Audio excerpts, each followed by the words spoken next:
Hi, everyone.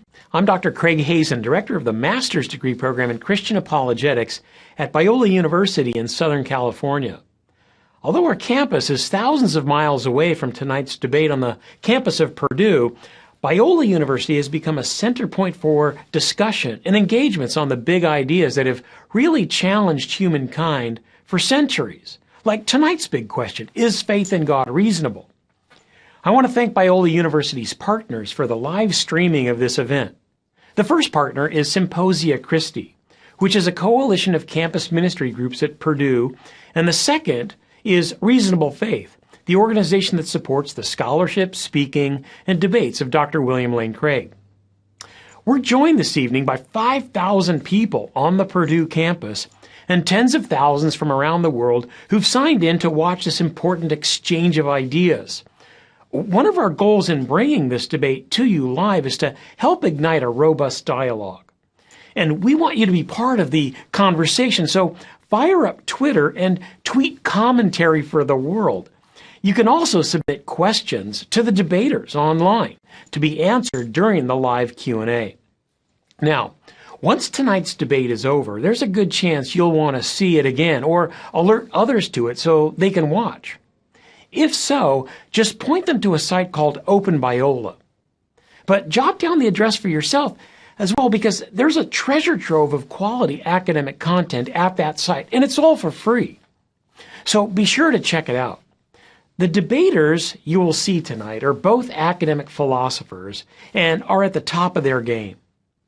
Answering no to the question tonight, is faith in God reasonable, will be Dr. Alex Rosenberg, who is the R. Taylor Cole Professor of Philosophy at Duke University and head of the philosophy department. He's a prolific author, having written over a dozen books and hundreds of articles. His latest book is titled An Atheist's Guide to Reality.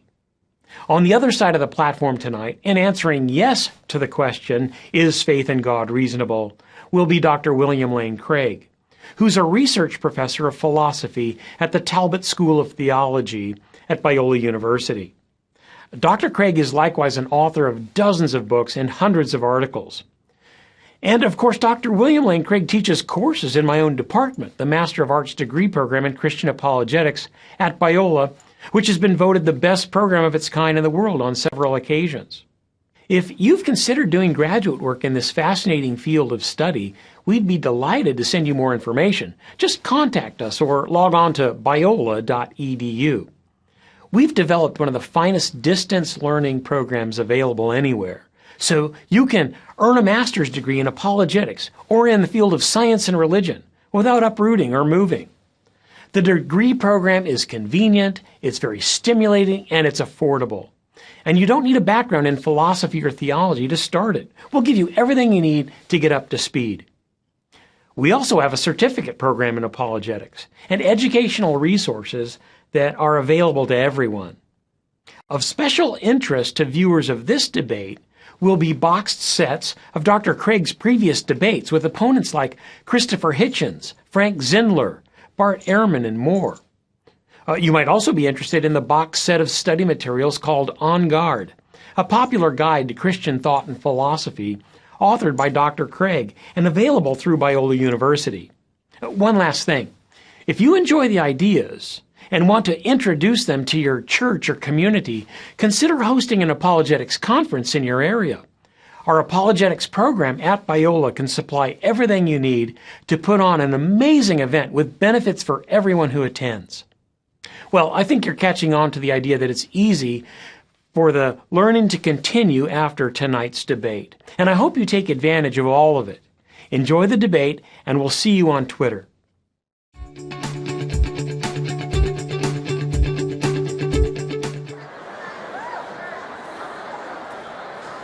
Good evening.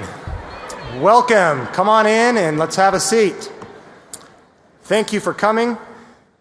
Given the vastness of the audience that will be watching this debate tonight here and across the world, sometimes and at some places in America, we like to say, "Oh, let's get ready to rumble!" It's going to be an exciting night. Welcome to the main event, the Symposium 2013, where the theme is the foolishness of faith. The Christian faith is often viewed as foolishness by those who don't believe it, and it is viewed as life-preserving and giving by those who do. The purpose of the symposium annually is to explore and debate some of the most probing questions about faith, reason, and life through lectures, panel discussions, and debates such as this. We welcome those of you attending tonight's debate here at Elliott Hall of Music at Purdue University, and we welcome those watching this live streaming, some estimated 10,000.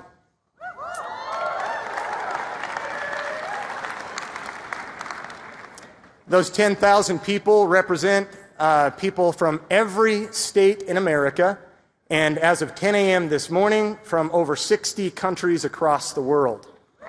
This is great. We're happy to include translators tonight so that the deaf community can participate in this for years to come when we put this on YouTube by the end of the month. We are thankful for more than 40 sponsors, many of which were included on the screen behind me as you were entering. Perhaps you saw that, or in the brochures, or on our website at www.symposiachristi.com. We're also grateful to Purdue's philosophy department for sharing the cost of flying in one of our debaters so that he could speak in their department yesterday. My name is Corey Miller, and I will be the moderator for tonight's debate and the MC throughout the weekend, where we've got a fantastic series of talks scheduled for you by a dozen speakers, maybe 35 talks on issues relevant to tonight's debate. I'm on staff with Faculty Commons, the faculty ministry of Cru, and I direct the Christian Faculty Staff Network here at Purdue. I'm also a PhD candidate in philosophical theology and teach adjunct courses in philosophy and comparative religions at Indiana University in Kokomo. Our Purdue audience should have a pencil and paper that you were given on your way in to fill out some basic information, including your vote on who won tonight's debate, and you can do that by pencil or complete it online at www.biola.edu/debate. I should go without saying, but please wait until after the debate to decide who won. I know some of us just love our guy that's going to be up here, but it's more fun this way if you wait until after the debate. So we'll collect these right after the debate and prior to the question and answer time, so please write legibly if you're writing. We also want to welcome some special dignitaries who will help formally judge tonight's debate. Wait until all of them are announced, and then please welcome the judges. And judges, once I announce you individually, please stand up and greet the audience. First of all, John Schultz, a fifth-year PhD student in political science and head of the Purdue Pettigrew Debate Forum. He will head up the judge team and has helped organize and form this judge team tonight. Sheila Klinker, on her way. Sheila, she never misses a beat. She'll be here. Sheila graduated from Purdue and is a member of the Indiana State Senate.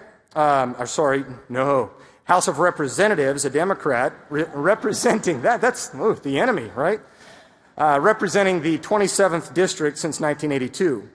Ron Alting graduated from Purdue and is a member of the Indiana State Senate, a Republican representing the 22nd District, serving Tippecanoe County. Aaron Trembath, an alum of Purdue's Entrepreneurship and Innovation Program. He is the president and CEO of Nano Biointerfacing Systems, a nanotechnology-based diagnostics company in Purdue's Research Park. And before coaching Purdue's speech and debate team, he was pretty successful in debate himself. Professor Fengong Yang from Purdue University, a professor of sociology and director of the Center on Religion and Chinese Society. The professor previously taught philosophy at a university in Beijing, China. Professor Martin Medhurst is a distinguished professor of rhetoric and communication and professor of political science at Baylor University, in Waco, Texas. Clark Roundtree, another professor, also flown in here just recently, like Dr. Medhurst. He is professor and chair of the Communications Arts faculty, flown in tonight from the University of Alabama in Huntsville. Let's welcome our distinguished guests.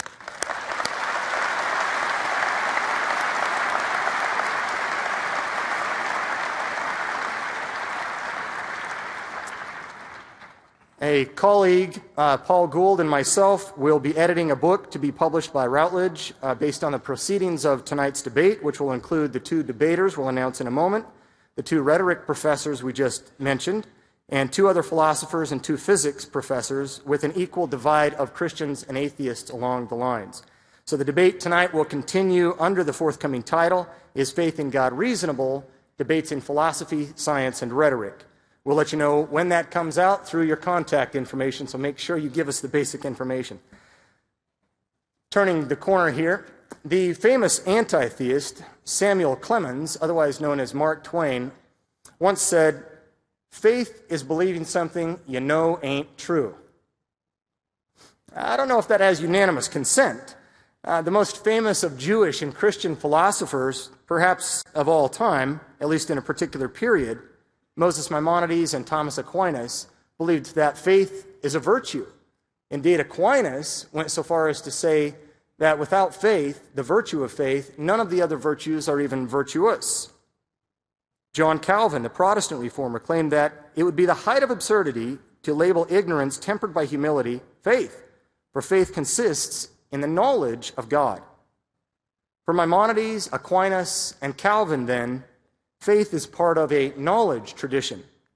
Yet in contemporary times, the philosopher Norman Malcolm has said that in our Western academic philosophy, religious belief is commonly regarded as unreasonable and is viewed with condescension or even contempt.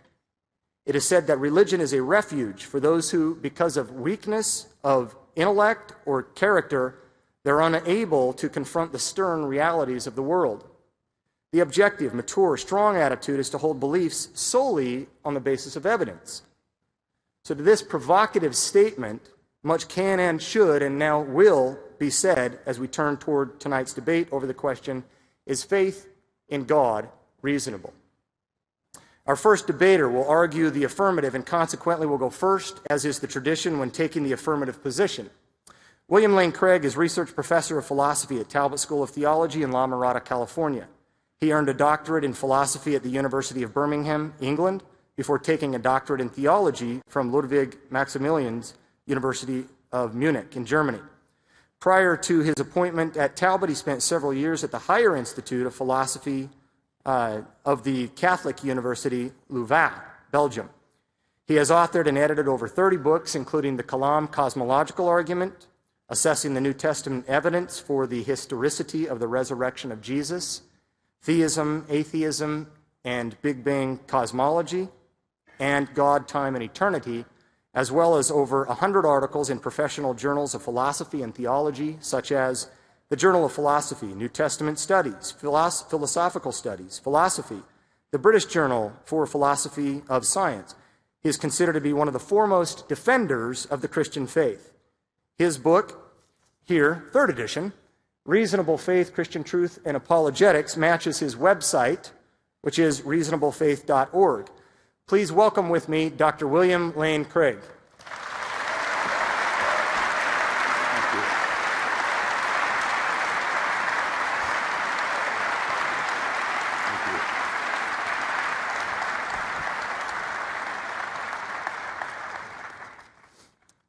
Our next debater will argue the negative and consequently will go second. He will have the final word in the debate. Alex Rosenberg is the R. Taylor Cole Professor of Philosophy and Department Head at Duke University with secondary appointments in the Biology and Political Science departments. He completed his dissertation at the Johns Hopkins University on a philosophical analysis of microeconomic laws.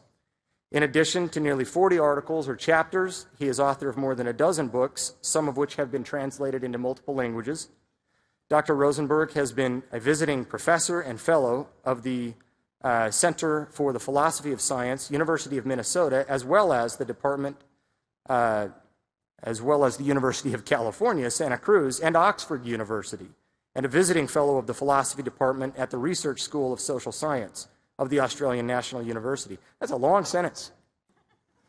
He has held fellowships from the National Science Foundation, the American Council of Learned Societies, and the John Simon Guggenheim Foundation. In 1993, Dr. Rosenberg received the Lakatos Award in the philosophy of science. In 2006 and in 2007, he held a fellowship at the National Humanities Center. He was also the Phi Beta Kappa Ramanel Lecturer for the 2006-2007 year. On one website listing the world's 50 most famous atheists in the world, Dr. Rosenberg ranks number 13. And his recent book is The Atheist's Guide to Reality, Enjoying Life Without Illusions. Please welcome with me Dr. Alex Rosenberg.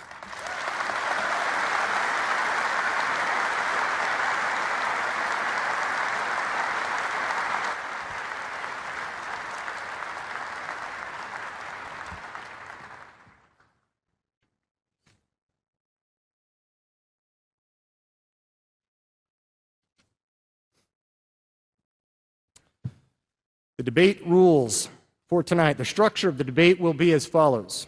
Each speaker will have a 20-minute opening statement followed by two 12-minute rebuttals and then two 8-minute rebuttals. The speakers will then provide a 5-minute closing statement. In all, the actual debate should take 90 minutes, 45 minutes for each position to make their case. There will then be a 30 to 45-minute Q&A period, according to which we will take questions from our live audience here at Purdue and from our live streaming audience across the world, perhaps.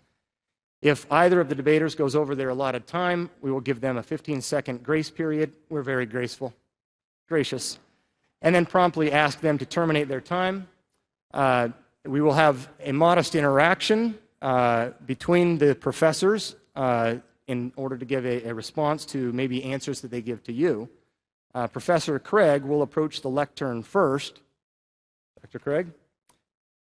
And then when he begins, the time begins. Timer, are you ready?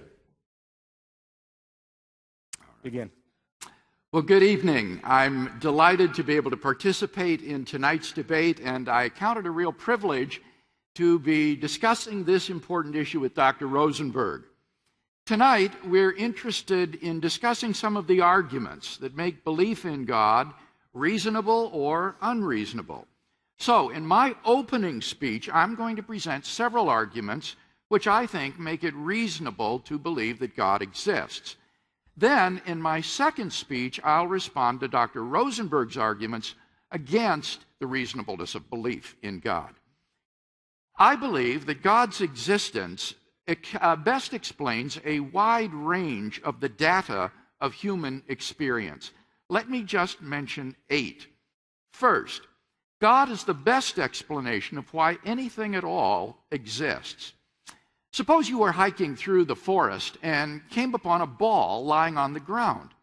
You would naturally wonder how it came to be there. If your hiking buddy said to you, "Just forget about it, it just exists inexplicably," you would think either that he was joking or that he wanted you to just keep moving. No one would take seriously the idea that the ball just exists without any explanation. Now, notice that merely increasing the size of the ball, even until it becomes coextensive with the universe, does nothing to provide or remove the need for an explanation of its existence. So, what is the explanation of the existence of the universe? Whereby the universe, I mean all of space-time reality. The explanation of the universe can lie only in a transcendent reality, beyond the universe, beyond space and time, which is metaphysically necessary in its existence.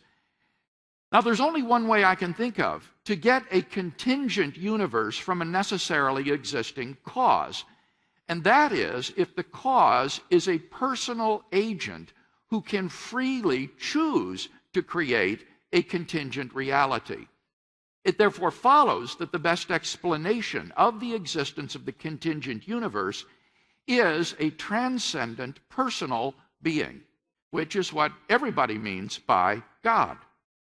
We can summarize this reasoning as follows. 1, every contingent thing has an explanation of its existence. 2, if the universe has an explanation of its existence, that explanation is a transcendent personal being. 3, the universe is a contingent thing. 4, therefore, the universe has an explanation of its existence. 5, therefore, the explanation of the universe is a transcendent personal being, which is what everybody means by God. Second, God is the best explanation of the origin of the universe. We have pretty strong evidence that the universe is not eternal in the past, but had an absolute beginning a finite time ago. In 2003, Arvin Bord, Alan Guth, and Alexander Vilenkin were able to prove that any universe which has on average been in a state of cosmic expansion cannot be infinite in the past, but must have a past space-time boundary. What makes their proof so powerful is that it holds regardless of the physical description of the very early universe. Because we don't yet have a quantum theory of gravity, we can't yet provide a physical description of the first split second of the universe. But the Bord-Guth-Vilenkin theorem is independent of any physical description of that moment. Their theorem implies that the quantum vacuum state, which may have characterized the early universe, cannot be eternal in the past, but must have had an absolute beginning. Even if our universe is just a tiny part of a so-called multiverse composed of many universes, their theorem requires that the multiverse itself must have had an absolute beginning. Of course, highly speculative scenarios such as loop quantum gravity models, string models, even closed time-like curves have been proposed to try to avoid this absolute beginning. These models are fraught with problems, but the bottom line is that none of these models, even if true, succeeds in restoring an eternal past. Last spring, at a conference in Cambridge celebrating the 70th birthday of Stephen Hawking, Vilenkin delivered a paper entitled, "Did the Universe Have a Beginning?" which surveyed current cosmology with respect to that question. He argued, and I quote, "None of these scenarios can actually be past eternal." He concluded, "All the evidence we have says that the universe had a beginning." But then the inevitable question arises. Why did the universe come into being? What brought the universe into existence? There must have been a transcendent cause which brought the universe into being. We can summarize our argument thus far as follows. 1, the universe began to exist. 2, if the universe began to exist, then the universe has a transcendent cause. 3, therefore, the universe has a transcendent cause. By the very nature of the case, that cause must be a transcendent, immaterial being. Now, there are only two possible things that could fit that description. Either an abstract object, like a number, or an unembodied mind or consciousness. But abstract objects don't stand in causal relations. The number 7, for example, has no effect on anything. Therefore, the cause of the universe is plausibly an unembodied mind or person. And thus we are brought not merely to a transcendent cause of the universe, but to its personal creator. 3, God is the best explanation of the applicability of mathematics to the physical world. Philosophers and scientists have puzzled over what physicist Eugene Wigner called the uncanny effectiveness of mathematics. How is it that a mathematical theorist like Peter Higgs can sit down at his desk and by poring over mathematical equations predict the existence of a fundamental particle which experimentalists 30 years later, after investing millions of dollars and thousands of man-hours, are finally able to detect? Mathematics is the language of nature. But how is this to be explained? If mathematical objects are abstract entities causally isolated from the universe, then the applicability of mathematics is, in the words of philosopher of mathematics Penelope Matty, a happy coincidence. On the other hand, if mathematical objects are just useful fictions, how is it that nature is written in the language of these fictions? In his book, Dr. Rosenberg emphasizes that naturalism doesn't tolerate cosmic coincidences. But the naturalist has no explanation of the uncanny applicability of mathematics to the physical world. By contrast, the theist has a ready explanation. When God created the physical universe, he designed it on the mathematical structure he had in mind. We can summarize this argument as follows. 1, if God did not exist, the applicability of mathematics would be a happy coincidence. 2, the applicability of mathematics is not a happy coincidence. 3, therefore, God exists. Fourth, God is the best explanation of the fine-tuning of the universe for intelligent life. In recent decades, scientists have been stunned by the discovery that the initial conditions of the Big Bang were fine-tuned for the existence of intelligent life with a precision and delicacy that literally defy human comprehension. Now, there are 3 live explanatory options for this extraordinary fine-tuning. Physical necessity, chance, or design. Physical necessity is not, however, a plausible explanation because the finely tuned constants and quantities are independent of the laws of nature, and therefore they are not physically necessary. So could the fine-tuning be due to chance? The problem with this explanation is that the odds of a life-permitting universe governed by our laws of nature are just so infinitesimal that they cannot be reasonably faced. Therefore, the proponents of chance have been forced to postulate the existence of a world ensemble of other universes, preferably infinite in number and randomly ordered, so that life-permitting universes would appear by chance somewhere in the ensemble. Not only is this hypothesis, to borrow Richard Dawkins' phrase, an unparsimonious extravagance, but it faces an insuperable objection. By far, most of the observable universes in a world ensemble would be worlds in which a single brain fluctuates into existence out of the vacuum and observes its otherwise empty world. Thus, if our world were just a random member of a world ensemble, we ought to be having observations like that. Since we don't, that strongly disconfirms the world ensemble hypothesis. So chance is also not a good explanation. It follows that design is the best explanation of the fine-tuning of the universe. And thus the fine-tuning of the universe constitutes evidence for a cosmic designer. Fifth, God is the best explanation of intentional states of consciousness in the world. Philosophers are puzzled by states of intentionality. Intentionality is the property of being about something or of something. It signifies the object-directedness of our thoughts. For example, I can think about my summer vacation, or I can think of my wife. No physical object has this sort of intentionality.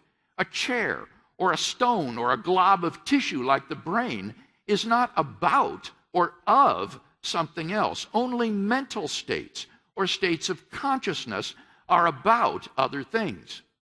As a materialist, Dr. Rosenberg recognizes this fact and so concludes that on atheism, there really are no intentional states.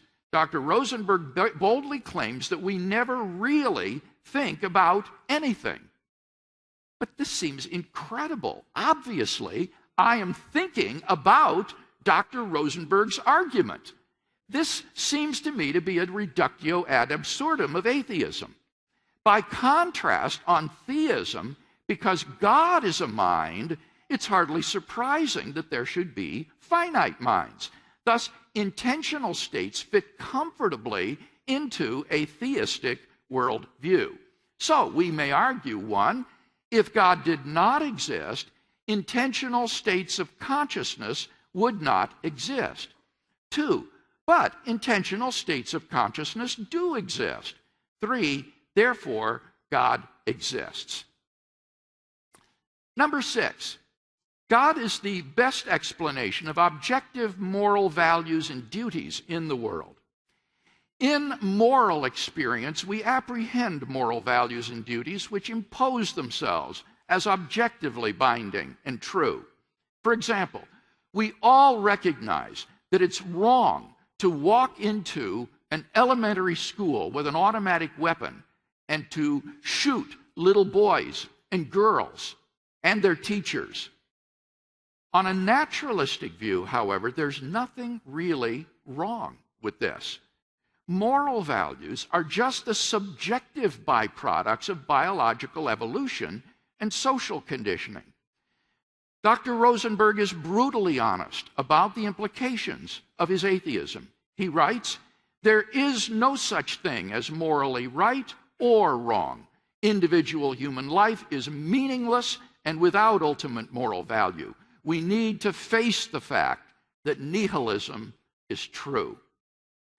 By contrast, the theist grounds objective moral values in God and our moral duties in his commands. The theist thus has the explanatory resources which the atheist lacks to ground objective moral values and duties. Hence, we may argue, 1, objective moral values and duties exist. 2, but if God did not exist, objective moral values and duties would not exist, from which it follows 3, therefore, God exists.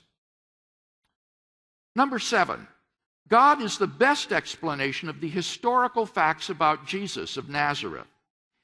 Historians have reached something of a consensus that Jesus came on the scene with an unprecedented sense of divine authority, the authority to stand and speak in God's place. He claimed that in himself the kingdom of God had come. And as visible demonstrations of this fact, he carried out a ministry of miracle working and exorcisms. But the supreme confirmation of his claim was his resurrection from the dead. If Jesus did rise from the dead, then it would seem that we have a divine miracle on our hands and thus evidence for the existence of God. Now, I realize that most people probably think that the resurrection of Jesus is something you just accept by faith or not. But there are actually 3 facts recognized by the majority of historians today, which I believe are best explained by the resurrection of Jesus. Fact number 1, on the Sunday after his crucifixion, Jesus' tomb was found empty by a group of his women followers.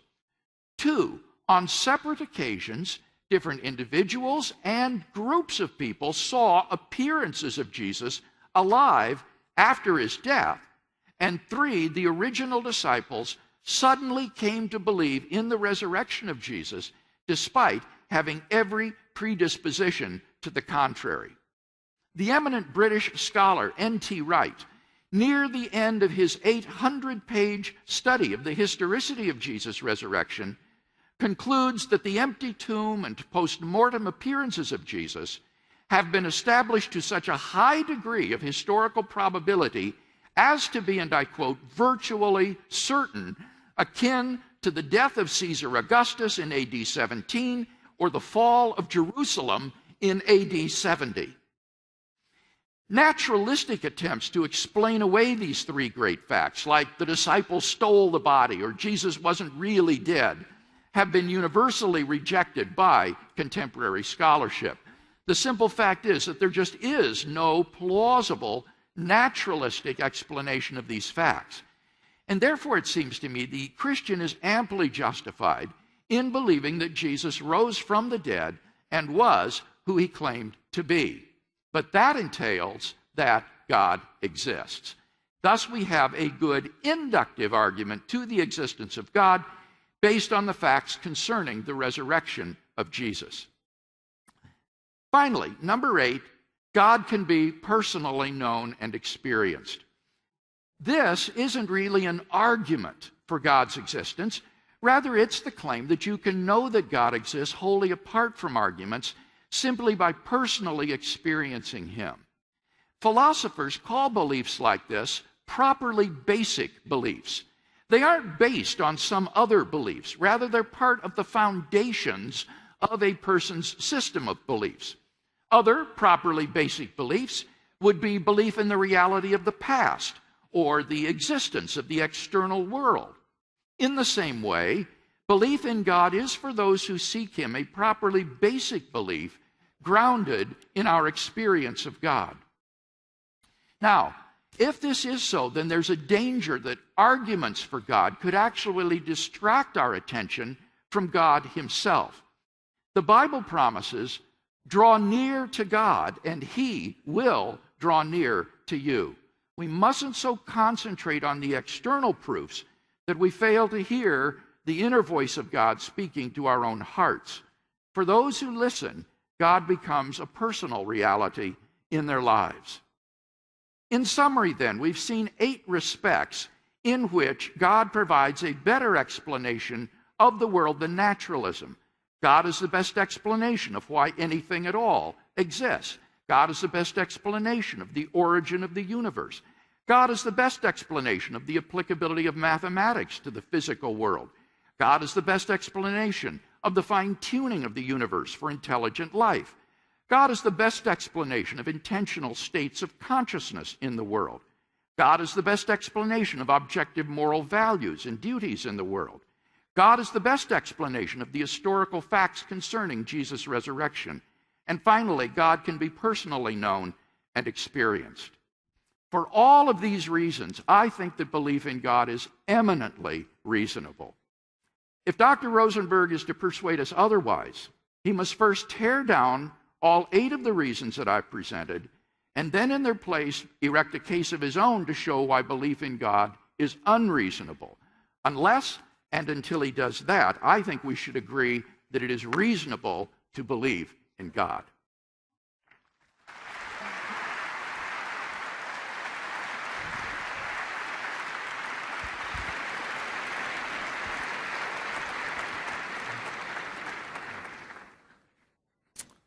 Do we have a timer on this side, or is it just... Okay. Okay, that ends Dr. Craig's opening statement. Dr. Rosenberg will now approach his lectern, and when I say begin, then Professor Rosenberg may begin his 20-minute opening statement. Timer, are you ready? Okay, Dr. Rosenberg, you may begin. Thanks, Corey, and thank you for the invitation. As Yogi Berra, the famous Yankee catcher, once said, I appreciate your making this night necessary. So I don't know whether to laugh or to cry. I hope you didn't pay money to come to tonight's debate, because everything that Dr. Craig said, almost everything actually, he said many times before, in many different debates, almost in the same order, and all of them available on the internet. So, you know, you didn't need to come out in this really cold night here in West Lafayette to hear these debates again and to hear these arguments again. And in particular, what's remarkable about them is how impervious they are to the previous discussions and criticisms that they've been exposed to. They're exactly the same as 7 or 8 or 9 internet presentations of his arguments in the past. And what it leads me to ask is Dr. Craig infallible, or does he just not listen? Probably the latter. He probably doesn't listen to what his interlocutors have suggested. And I don't think that he listens because he's really not interested in getting at the truth. He's interested in scoring debate points. There are 2 moves that Dr. Craig almost always makes. First, there's the burden of proof claim. As though we were in a court of law, as though it was a question of the defending attorney and the prosecuting attorney engaged in an adversarial procedure. And the other thing that you often hear is, all I need to show to win is. So, for example, at the very end of his remarks, he said, I've got 8 arguments, and he's got to refute all 8 of them, or else I win. You know, philosophy and theology don't proceed by courtroom-style debate. We're engaged in a cooperative search for the truth, both theists and atheists, not an adversarial contest for victory. This is the wrong format for a profitable discussion of faith or God or science and reason. But let's turn to the substance of the matter. Our topic is whether faith in God is reasonable. But of course, by definition, faith is a belief in the absence of evidence. So I'm going to give Dr. Craig the benefit of the doubt and accept the change that he has made in the terms of the debate. It now turns out that what we're arguing about is whether belief in God is reasonable. And the God we're talking about is the God of the Abrahamic religions, the God of Islam, of Christianity, and Judaism. It's not the milk and water deism of, for example, the founding fathers, Jefferson, Adams, Monroe, perhaps even George Washington. The God we're talking about has the following features. If he exists, he's got the 3 omnis and benevolence. He's got omnipotence, omniscience, omnipresence, and an unqualifiedly good will. If these 4 features are incompatible with some obvious fact, then, of course, the theist's God is non-existent. Can I have some water, Corey? Let's be clear that we're arguing about theism here. And in thinking about theism and in thinking about science, thank you, Corey. There's something else that we had better keep in mind. Dr. Craig is very confident about his take on fundamental physics, on important and controversial questions about which physicists have not attained consensus. But the important thing to bear in mind in thinking about his take, the sides he chose, the confidence with which he presents his take, the important thing to bear in mind is this. There are 2,000 members of the National Academy of Sciences, the most important body of the most distinguished scientists in the United States, of which 4 are faculty here at Purdue, and 2 of the 2 Nobel Prize winners in chemistry, of course, are both members of the National Academy of Science. Of these 2,000 people, 95% of them are atheists, and the percentage for the physicists is even higher. What do these people know about physics that Dr. Craig doesn't know? Is it a coincidence that this number of the members of the National Academy of Science are unbelievers? I think it isn't, and I think it requires us to take with a certain lack of confidence the claims that Dr. Craig makes about science, and I'm going to controvert some of those claims right now. In particular, many of the arguments that Dr. Craig gave tonight, and which he has given repeatedly in the past, rest on the first cause argument, an argument that goes back certainly to St. Thomas Aquinas and probably to Aristotle. And it rests on, of course, the principle of sufficient reason, the principle that everything that exists must have a cause. Now, the remarkable thing about this argument and the principle of sufficient reason, as it's called, on which it rests, is that the principle is plainly false. Okay? It's refuted trillions of times every second throughout the universe. It's refuted in this room, and I'll give you a pretty full explanation of why.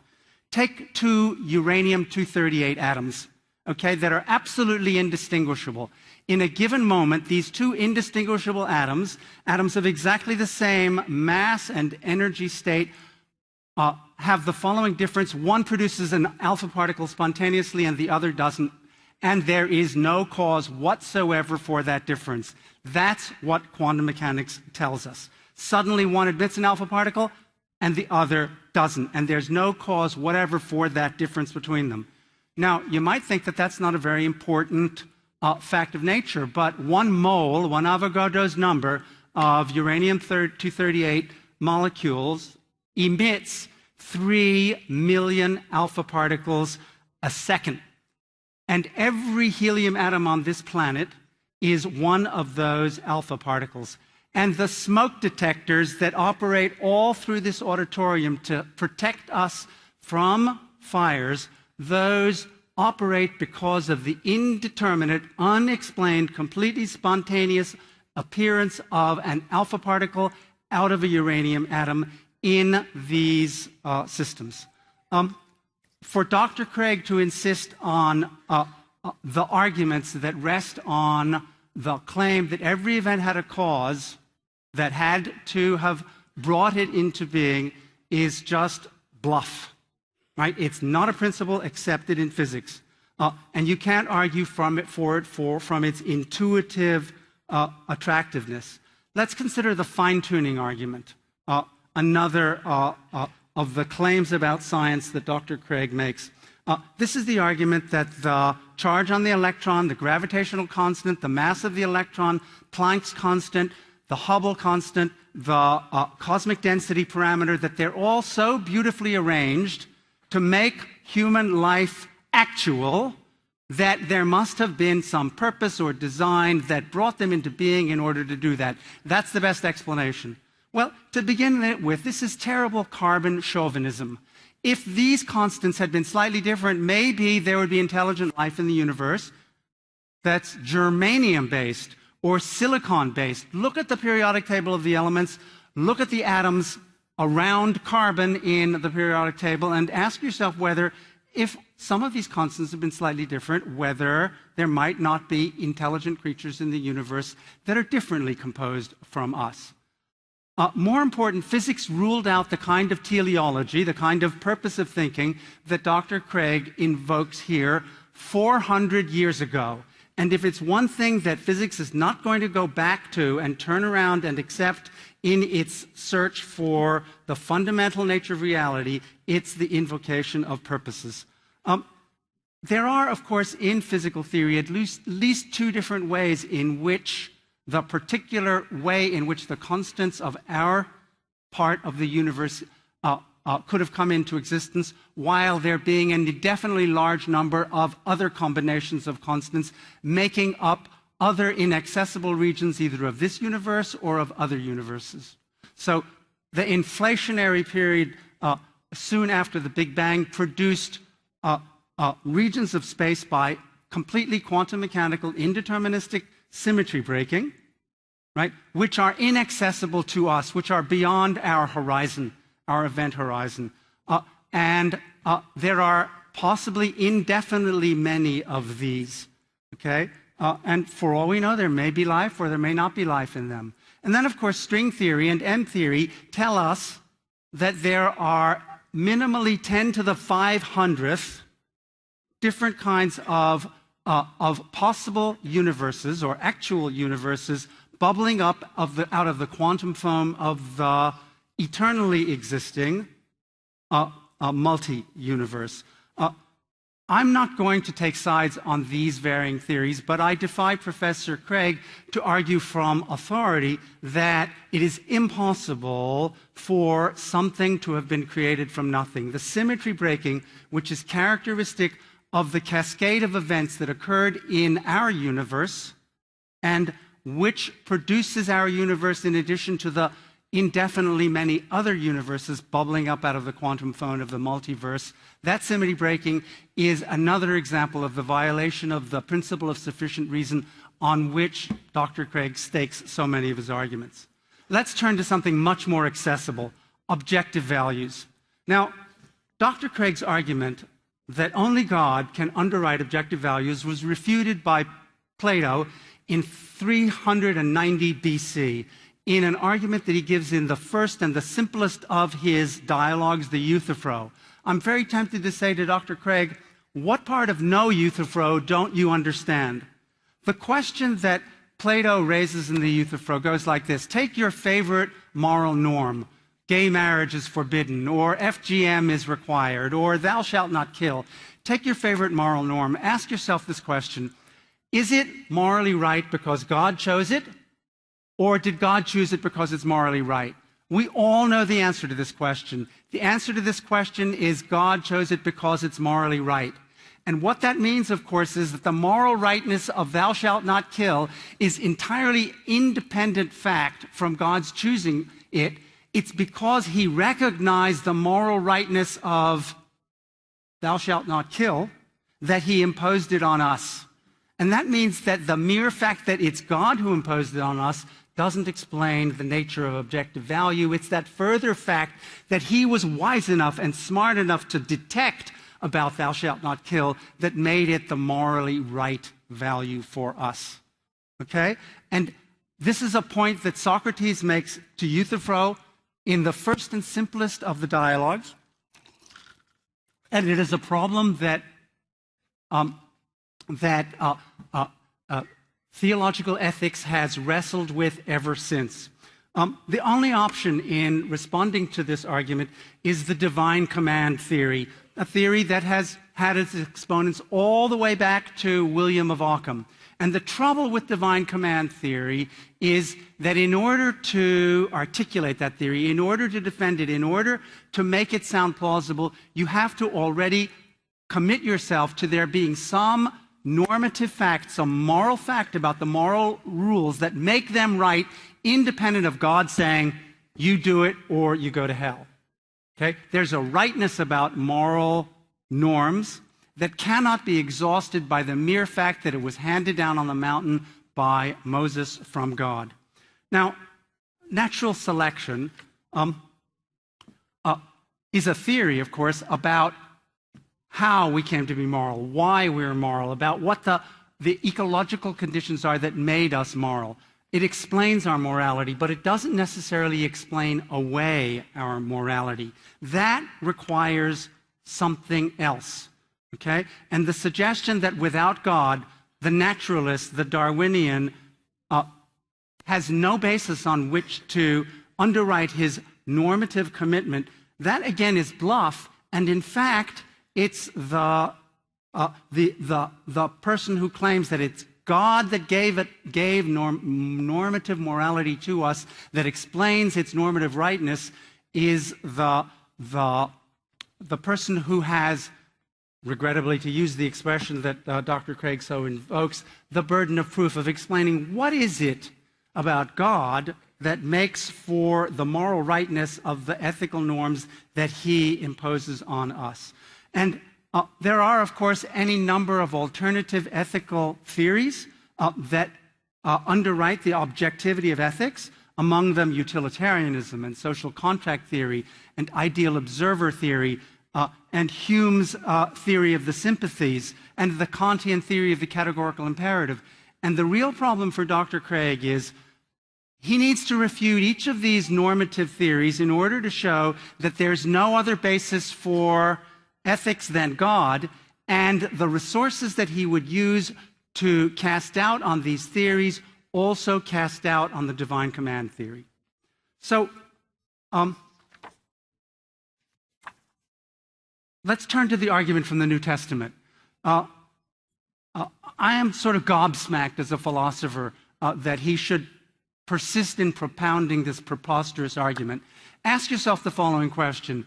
In 1827, Joseph Smith got 11 people to certify that they observed the golden tablets, which he, an illiterate person, was able to translate from Reform Egyptian, okay, and convey the Book of Mormon to the Latter-day Saints.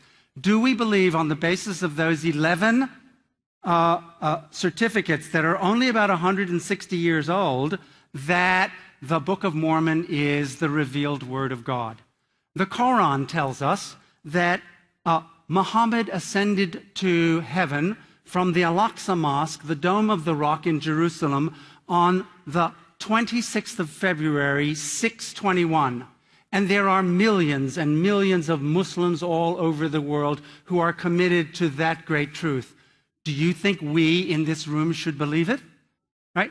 Scientology, that claims 8 million adherents throughout the world, Scientology tells us that 75 million years ago, Somebody named Zeno brought billions of people to Earth on spaceships that looked like DC-8s.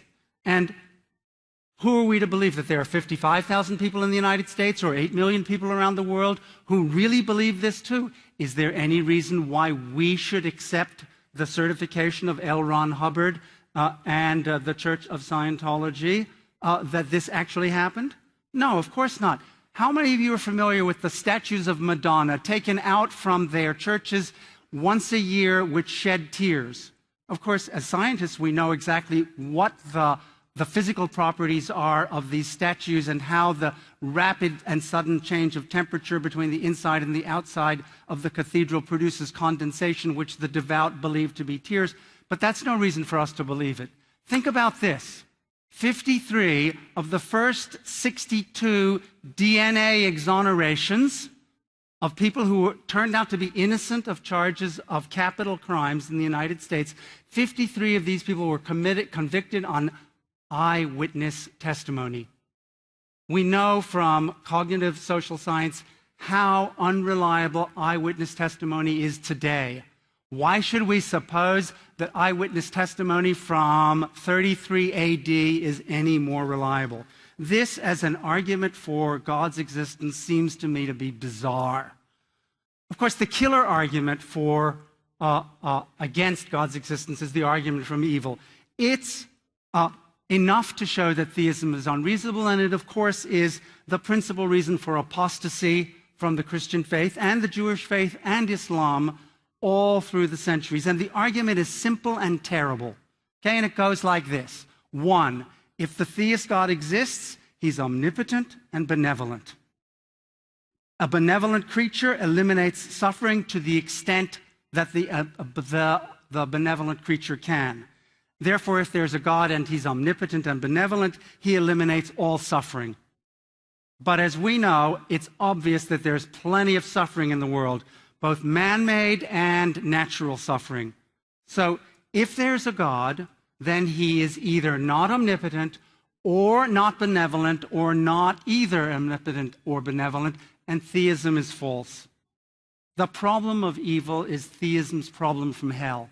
Now, I want to say one last thing about the problem of evil and about the potential responses that Dr. Craig will make and that he has made in the past. And I need to make something about my own personal history clear here. There are a lot of responses to the problem of evil that I find morally offensive. And I find them morally offensive for a certain reason. I'm the child of Holocaust survivors. All of my family, except my parents, were killed by the Nazis, including 2 half-brothers of mine. Okay? I will not take kindly, okay, to a suggestion that Dr. Craig has made repeatedly in debate fora like this, that the innocent children who died in the Holocaust, including or died at the hands of the soldiers of Israel in Canaan, that these innocent children, like my half-brothers, were more fortunate, were luckier, because they ascended to heaven directly than the SS soldiers who killed them and lived very nice, very comfortable, very long lives in West Germany after World War II. I am not going to take kindly to that kind of an exculpation of theism. In particular, Dr. Craig has said before and said in one sentence, at least tonight, that nobody has ever shown the incompatibility of theism and suffering, that it's part of divine plan that's beyond our cognizance. Well, the argument that I sketched, the argument from evil, is a logical deduction which shows the incompatibility of an omnipotent and benevolent creature with suffering on this planet. And it's not enough to fob it off on the mystery of God's plan or on the mere logical compatibility of these two views. Now, I've got to stop, and in the reply, I'm going to want to take up the 2 new arguments that Dr. Craig introduced, the argument from mathematics and the argument from intentionality.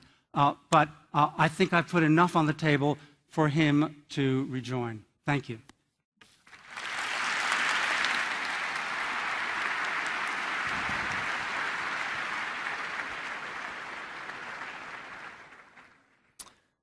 All right, Dr. Craig will now begin his 12-minute rebuttal. Timer, go ahead and begin when he begins to speak. I noticed that in Dr. Rosenberg's opening speech, he didn't really present many arguments against the reasonableness of belief in God. He gestured in the direction of the problem of evil, but he didn't really develop it. The problem is that that argument is based upon controversial premises, such as that if God is all-powerful, he can just create any world that he wants, and that if God is all good, he would want to create a world without evil. And neither one of those is necessarily true, and that is why among philosophers, even atheists, the logical version of the problem of evil is widely rejected. So what Dr. Rosenberg needs to show is that it is impossible that God could have morally sufficient reasons for permitting the suffering in the world, and until he does that, he hasn't even begun to offer a problem of evil that disproves theism. Rather, when you read Dr. Rosenberg's work, what you discover is that his skepticism about God's existence is really rooted in his scientism or naturalism, which make it unreasonable to believe in God. But here I think it's absolutely crucial that we distinguish between two types of naturalism that Dr. Rosenberg tends to blur together.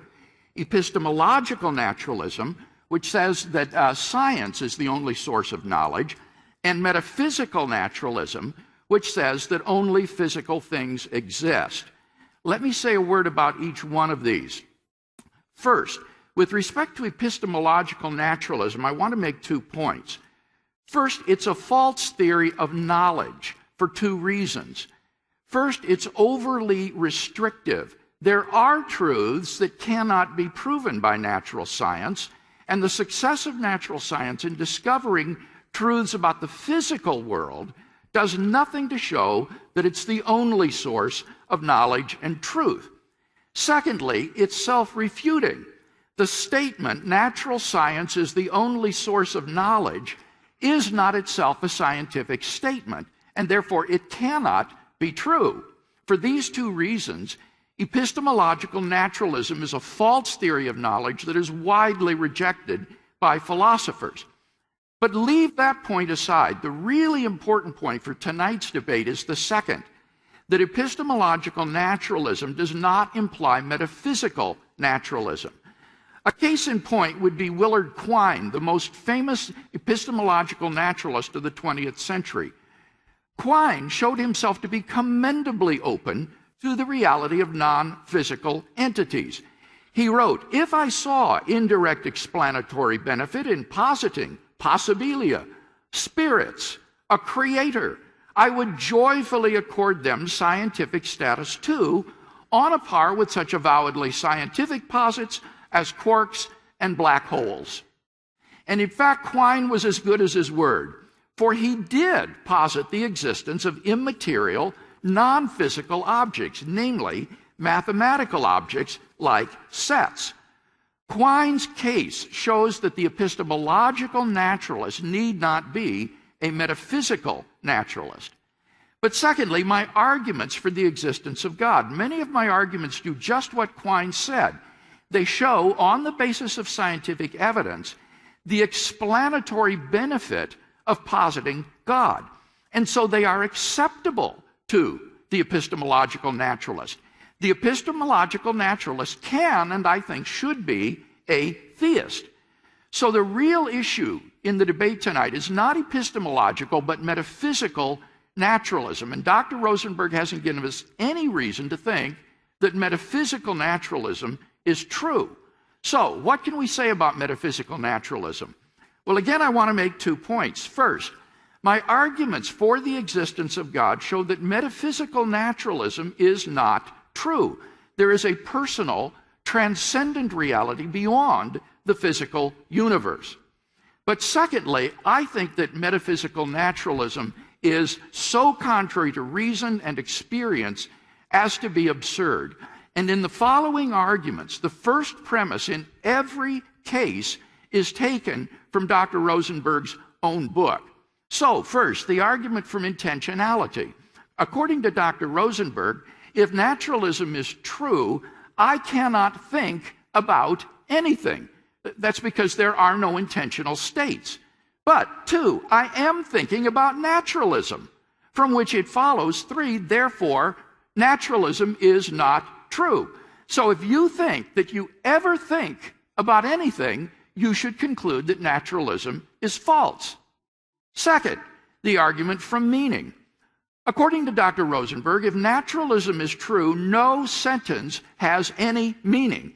And he says that all the sentences in his own book are in fact meaningless.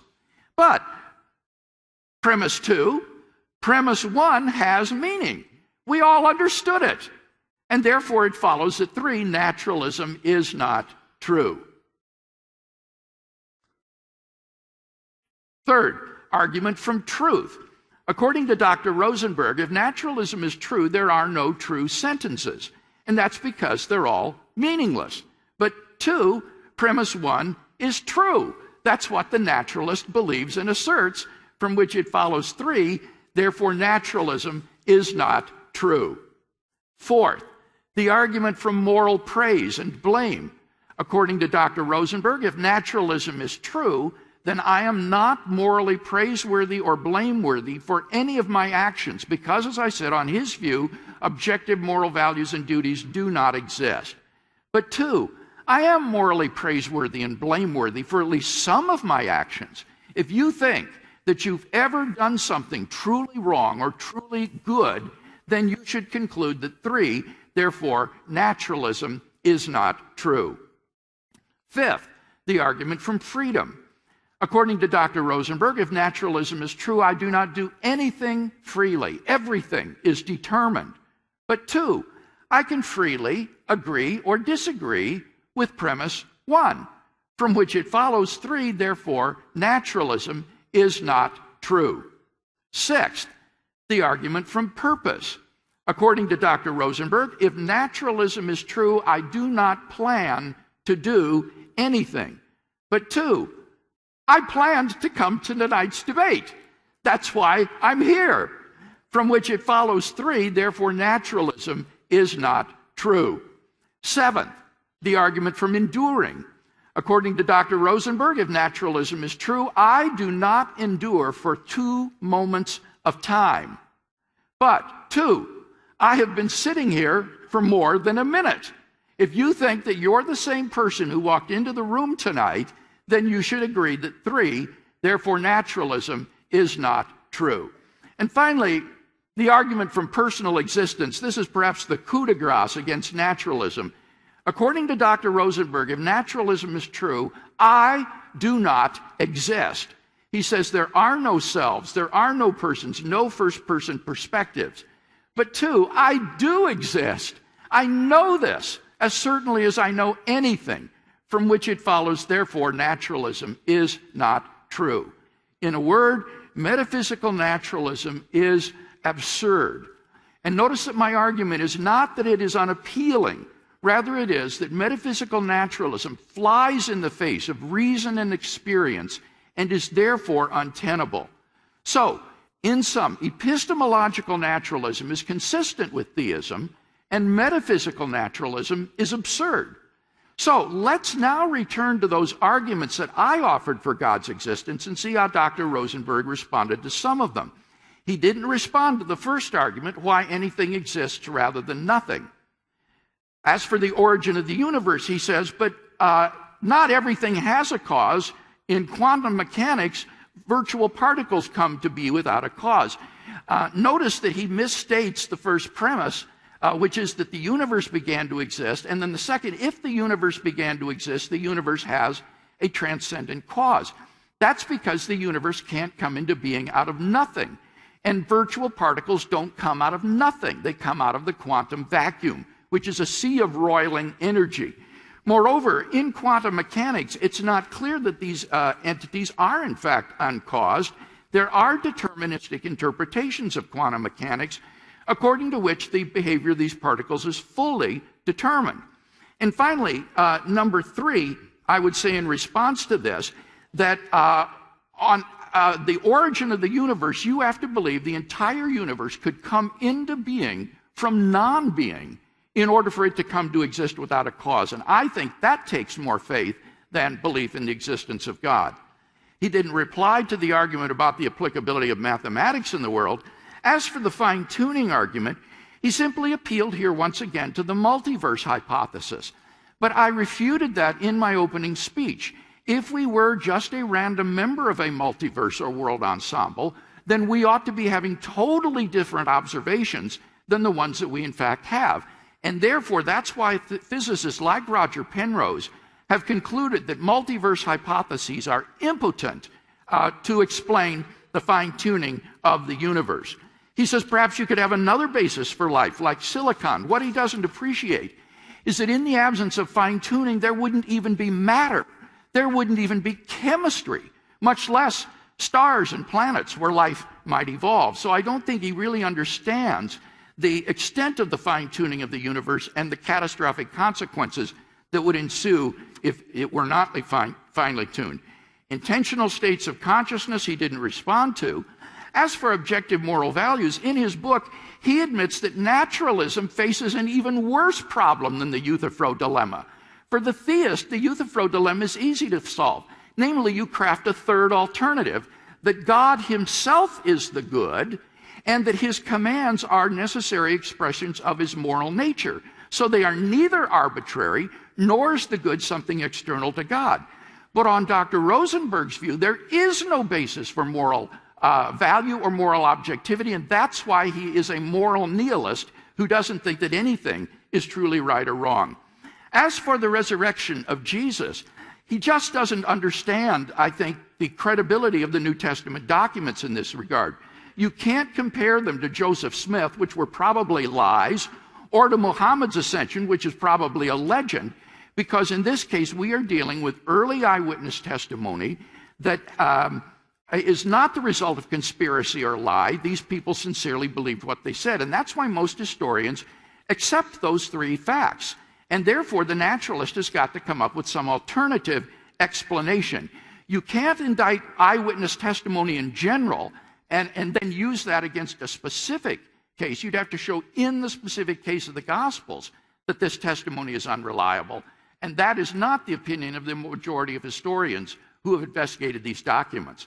So, for all of these reasons, I think his metaphysical naturalism is wholly unreasonable, whereas theism, by contrast, I think is eminently reasonable and plausible.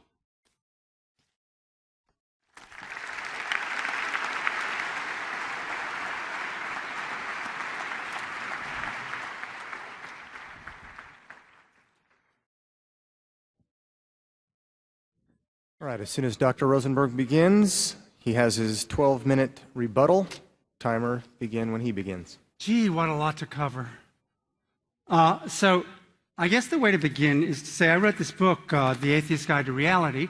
I actually didn't want to call it The Atheist's Guide to Reality. I wanted to call it something else, but my editor said, you'll sell a lot more books and even get yourself invited to a debate like this if you title a book like this. But of course, the important thing to remember about that book, The Atheist's Guide to Reality, is the structure of its argument, which was science has a number of important implications. In fact, first couple of pages of my book, I identify 14 of these implications, and most of them sound really bizarro, just the way Professor Craig suggested in his remarks.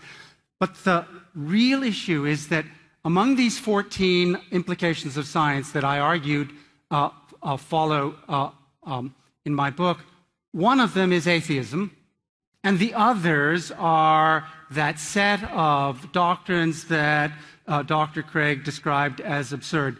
None of them is supposed to follow from atheism. None of the things that he says are manifestly false and that I've argued for in my book follow from atheism, and therefore, of course, the modus tollens argument, as we call it in logic, that Professor Craig is trying to advance is based on a complete misrepresentation of what it says in that book.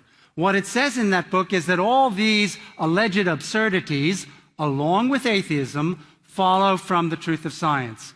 Now, you can reject all of these alleged absurdities But if I'm right about the logical structure of my argument, you've got to reject science. And I don't think Dr. Craig wants to reject science because he's building God on his interpretation of what science is supposed to show.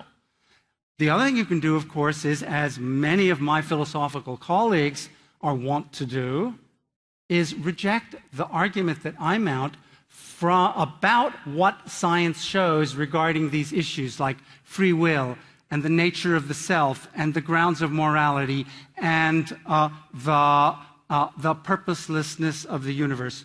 That's an interesting and important set of issues in philosophy, and they're issues in the philosophy of science about the relationship between science and the agenda of the persistent questions of philosophy.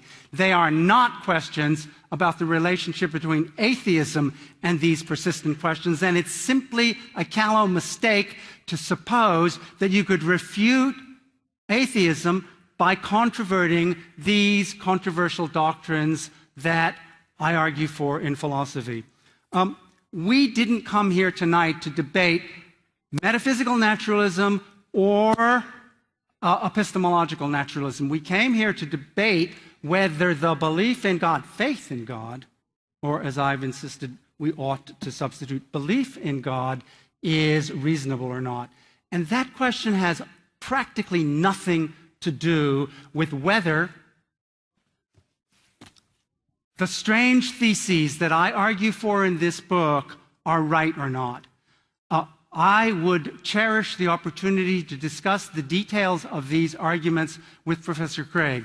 Let's just take one example, the problem of intentionality. The problem of intentionality is a really hard problem to understand in philosophy. Dr. Craig mentioned a couple of times that intentionality is the fact that our thoughts appear to be about stuff, like I'm thinking about Craig now, and I'm thinking about the timer that says I got 8.5 minutes to finish my rebuttal. I'm thinking about stuff. How is that possible? How is it possible for one chunk of matter, my brain, to be intrinsically about another chunk of matter, Dr. Craig, or the sign that now says 8 minutes? That is a profound mystery in philosophy with which philosophers have been trying to wrestle, certainly since Descartes, and I think since Plato made the point in the Meno, one of his other dialogues. How is it possible for one chunk of matter, the brain, to be intrinsically directed at, pointing at another chunk of matter? Now, you may think that's not a problem, that's not very difficult, but if you start reading Descartes and you read Leibniz and you read the philosophers in the tradition of Western philosophy, you'll see that it's a huge problem, okay?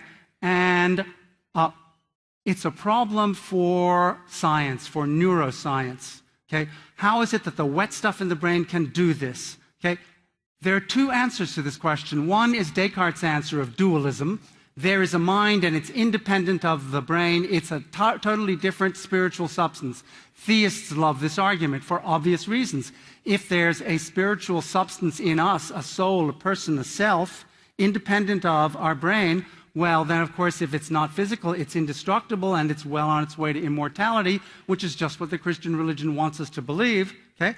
That's dualism, okay?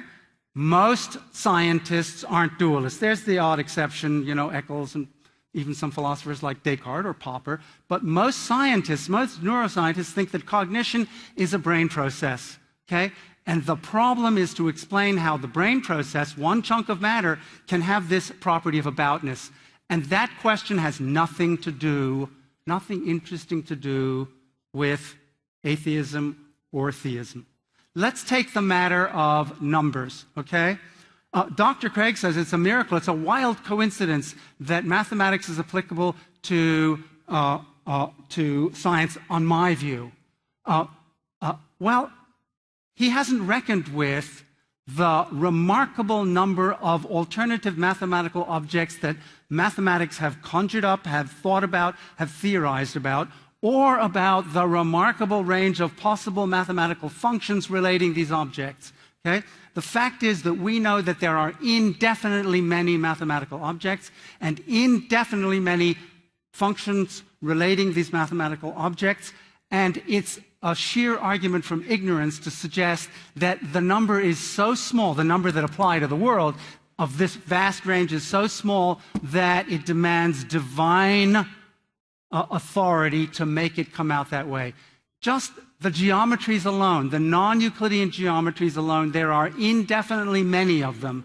And it happens that in the small, one of them appears to apply on this planet, and in larger spaces, another applies, but any one of an indefinitely large number could perfectly well apply in the universe. And the suggestion that it's some mystery that could only be explained by God's good graciousness to the physicists just seems to me bizarre, again. Just, something that beggars the imagination. So, I guess the last thing I want to talk about is Dr. Craig's brief rejoinder that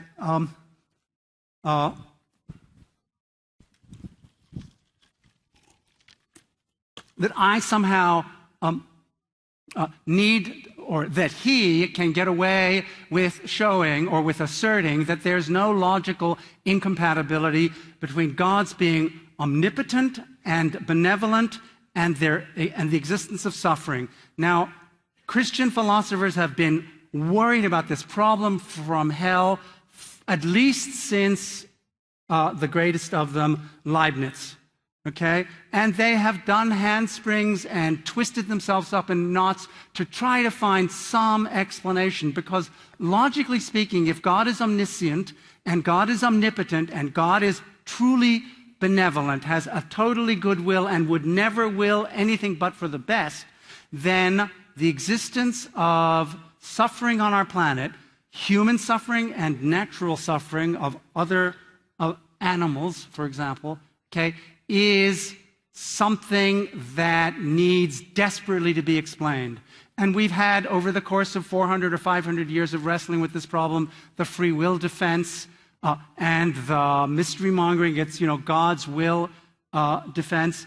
And nobody has managed to provide a satisfactory explanation. And I insist that the problem is logical. And Dr. Craig needs to tell us exactly how an omnipotent God and an entirely benevolent God had to have the Holocaust in order to produce the good outcome, whatever it might be that he intends for our ultimate providence. Couldn't he have just gotten away with World War I or the Great Leap Forward, or the 30 Years' War, which killed untold millions, or the bubonic plague that killed 40% of the population of Europe? Did he have to have every one of those in order to produce the kind of beneficent outcome which it is divine providence to expect? I just don't see it. I cannot understand it. I find it offensive, right? And I find it perplexing. And in all honesty, if Dr. Craig could provide me with any kind of a logical, coherent account that could reconcile the evident fact of the horrors of human and infrahuman life on this planet over the last 3.5 billion years with the existence of a benevolent, omnipotent agent, then I will turn Christian. Thank you.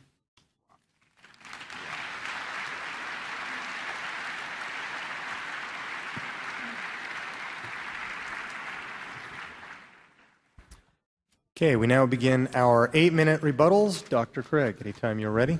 Timer begin when you start speaking. I am really excited about that last statement that Dr. Rosenberg made. Honestly, Dr. Rosenberg, if you were to read the work of people like Alvin Plantinga, Peter Van Inwagen, and others on this problem of evil, you would know that hardly anyone today defends the logical version of the problem of evil, because the atheist simply hasn't been able to shoulder the burden of proof required to put it through. Listen to what Paul Draper, who is an agnostic philosopher here in the department at Purdue, says. He says, logical arguments from evil are a dying, parentheses, dead, breed. For all we know, even an omnipotent and omniscient being might be forced to allow evil for the sake of obtaining some important good. Our knowledge of goods and evils and the logical relations they have to each other is much too limited to prove that this could not be the case. In particular, the atheist assumes that if God is all-powerful, he can create just any world that he wants. And that's not necessarily true. If God wills to create free creatures, then he can't guarantee they'll always do what is right. It's logically impossible to make someone freely do something. So God's being all-powerful doesn't mean he can do the logically impossible. So the atheist would have to prove there's a world of free creatures which God could create, which has as much good as this world, but without as much evil. How could he possibly prove that? That's pure speculation. What about the other premise, that if God is all good, then he would create a world without evil? Well, the problem here is that we are assuming that God's purpose is just to make us happy in this life. But on the Christian view, that's false. The purpose of life is not worldly happiness as such, but rather the knowledge of God. And there may be many evils that occur in this lifetime that are utterly pointless with respect to producing worldly happiness, but they may not be pointless with respect to producing a knowledge of God and salvation and eternal life. It's possible that only in a world that is suffused with natural and moral evil, that the optimal number of people would come to know God freely, find salvation and eternal life. So the atheist would have to prove that there's another possible world that has this much knowledge of God and his salvation in it, but which is produced with less evils. How could he possibly prove that? It's pure conjecture. It's impossible to prove those things. And that's why the logical version of the problem of evil has been widely abandoned. Peter Van Inwagen, professor of philosophy at Notre Dame, says it used to be held that evil was incompatible with the existence of God, that no possible world contained both God and evil. So far as I am able to tell, this thesis is no longer defended.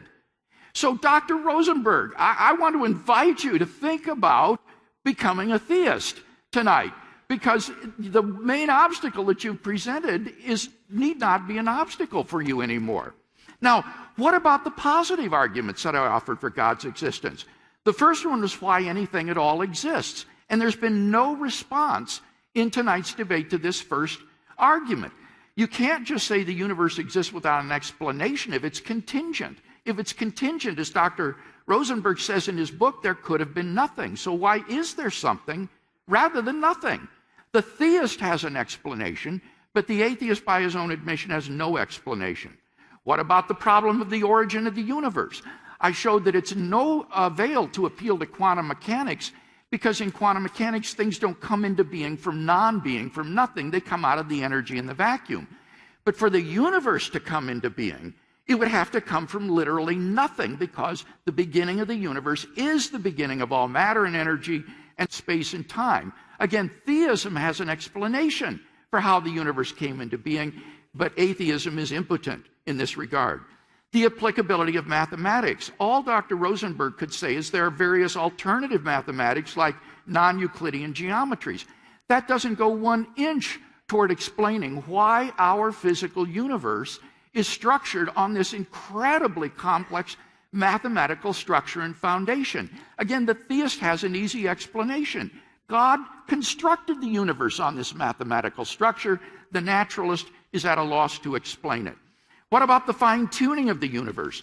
I explained the disastrous results that would ensue if the universe were not fine-tuned, and I also explained why you can't dismiss this problem by the multiverse hypothesis, and there's been no response to that. Intentional states of consciousness. Dr. Rosenberg says, how can one chunk of matter be about another one? I agree with him on this. It can't.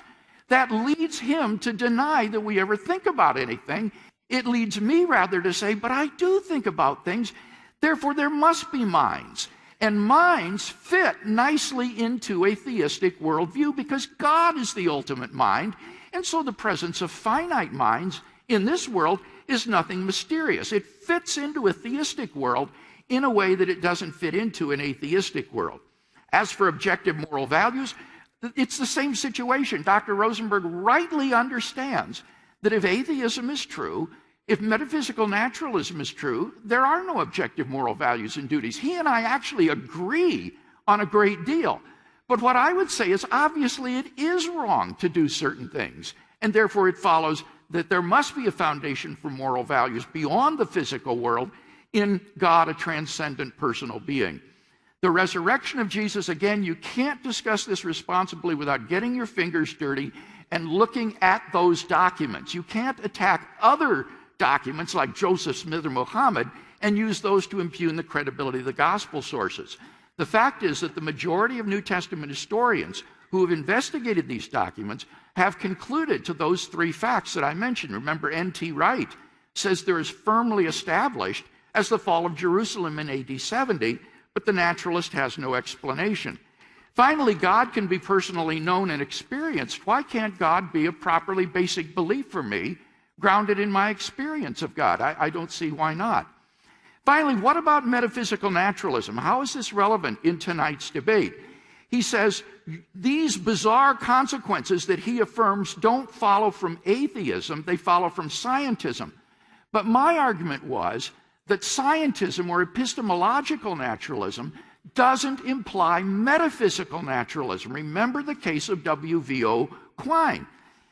But if God does not exist, then I think metaphysical naturalism is true. Metaphysical naturalism doesn't follow from epistemological naturalism, but it does follow from atheism. The most plausible form of atheism is, I think, metaphysical naturalism, but there are all those absurd consequences that result from that I described. He bites the bullet and affirms these bizarre consequences. Why not step back and say, no, this is crazy. This is not the world we live in. Ours must be a theistic world. If his only obstacle is the logical problem of evil, then that obstacle has now been removed. And Dr. Rosenberg should find himself free to embrace joyfully the existence of God as the answer to these deep questions.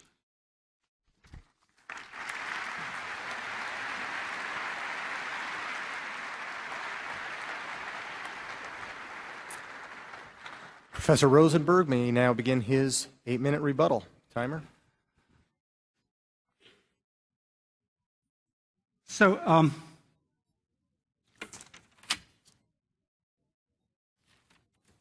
just as, of course, Dr. Craig is repeating himself, I guess I don't have much recourse but to repeat myself, because just as he suggests that I haven't answered one or another of his points, he similarly hasn't answered any number of mine. But that's the problem with this kind of a debate and this kind of a form. It doesn't work. It doesn't work because what I would like to be able to do is ask William Lane Craig a question and listen to his answer, and formulate a reply and listen to his answer, and then give a view and listen to his question, which is the way in which philosophical dialogue proceeds, and which enables us at least to find out where the crucial issues are between us and how we could mutually agree to adjudicate these matters. So now, I really need to know why he's so committed to the principle of sufficient reason, which underwrites a good half of the arguments from science which he advances for us.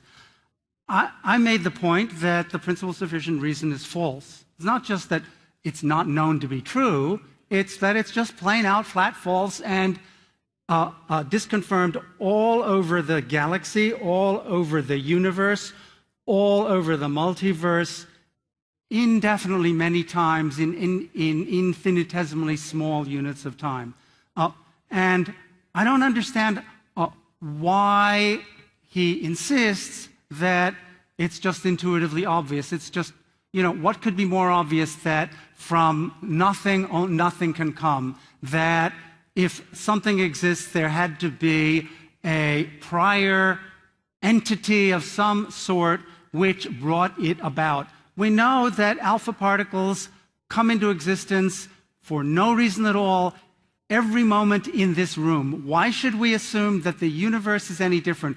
Why should we assume that purely quantum mechanical fluctuations, symmetry breaking, which we understand is the explanation for why there's matter in the universe and not antimatter, why this process, which produces the characteristic features of our universe and does so without there being a cause for it happening one way or the other, why the symmetry gets broken one way or the other, couldn't be the nature of reality as far back as we can possibly dig in cosmology.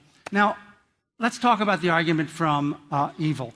I keep hearing these quotes. He's even invoking my best friend, Peter Van Inwagen, asserting that nobody anymore believes that the argument from evil is a problem for theism. Well, not where I come from. Where I come from, that's the first thing that we worry about. How can you reconcile theism and evil? Now, you can reconcile God and evil if you reduce his power from omnipotence, or you reduce his benevolence to only, well, he's pretty good, or he's good most of the time, okay? But even a philosopher like Peter Van Inwagen, who I think is probably the best metaphysician working in our field today, even he can't go any further than in his book, The Problem of Evil, his Gifford lectures in 2004, he can't go any further than saying that he thinks that the argument from evil is not decisive, that it doesn't absolutely and completely destroy theism. It's not, as he says, a successful argument. And the reasons that he gives, I would be embarrassed to lay before you, because they have to do with an argument called the Sorites, an argument that's been known since the time of the Greeks, and that is the sort of argument that gives philosophy a bad name among more well-grounded, less theoretical people. Professor Craig invoked the free will defense, that God gave us free will, and because he gave us free will, he gave us the power to do evil, and the evil is done by us as a result of our exercise of free will. Well, I have three things to say about this. The first is he could have given us free will without giving us the Holocaust or the bubonic plague, okay? He could have done it given us free will without giving us all the horrors of the history of our species. The second thing is he made some people, apparently, and gave them free will, and they caused no suffering at all, whether it's small children or the saints of the Catholic Church or whoever your favorite a person without sin may be. And the third thing is this. Let's think about the following very simple thought experiment. Suppose I give you all an arithmetic test. You all have free will. You can all choose. I give you an arithmetic test. It's 100 questions, and they're all of the form 3 plus 5 equals, or 16 divided by 2 equals, or the square of 4 equals, okay? And I offer you $1,000 for each right answer and excruciating pain for each wrong answer, right? You all have free will. How many of you are going to give me any wrong answers? None of you. You're all going to have, $10,000 at the end of a 10-question arithmetic test. You all had free will. You all chose freely, and you always gave me the right answer. Why couldn't God have arranged the universe and us so that we all have free will and temptation was never presented to us? Or when it was presented to us, we always chose rightly. Why couldn't God have arranged matters that way, given us free will, and so arranged matters that in our exercise of free will, we never chose evil? We never chose the outcome that produced suffering for anybody. That seems to me a logically coherent possibility, and it's enough to show that the problem of evil remains with us. New Testament scholarship. I have great respect for New Testament scholars and for the higher criticism and for the deep scholars of the Christian religion who study the New Testament.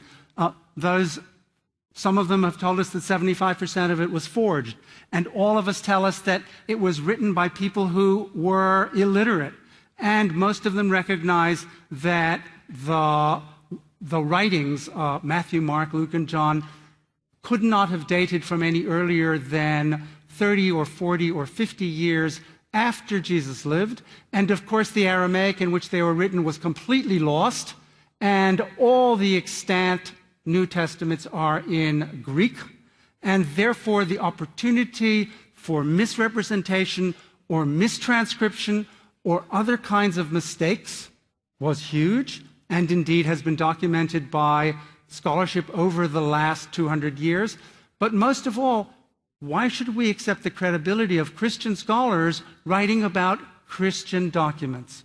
No more than we should accept the scholarship of Islamic scholars writing about Islamic documents or Scientologists writing about Scientology.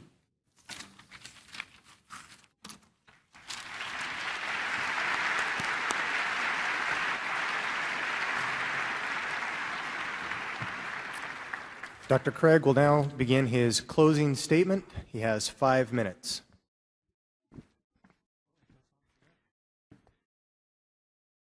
Well, I want to thank Dr. Rosenberg for a very stimulating debate this evening. I hope that you've enjoyed it as much as I have. In my closing statement, I'd like to draw together some of the threads of this debate and see if we can come to some conclusions. In tonight's debate, I presented 8 reasons why it's reasonable to believe in God and 8 reasons why metaphysical naturalism is unreasonable, in fact, absurd. Now, Dr. Rosenberg has presented only one argument for atheism tonight, and that is the problem of evil. And it was very clear in his last speech that he hasn't understood it. He says, why couldn't God have created people with free will so that they always chose to do the right thing? This has been dealt with by theists dealing with the problem of evil. And the reason is because the wrong subjunctive conditionals of freedom might be true for God to actualize such a world. There are possible worlds which are not feasible for God to actualize, because if he were to create the creatures in certain circumstances and leave them free, they would go wrong.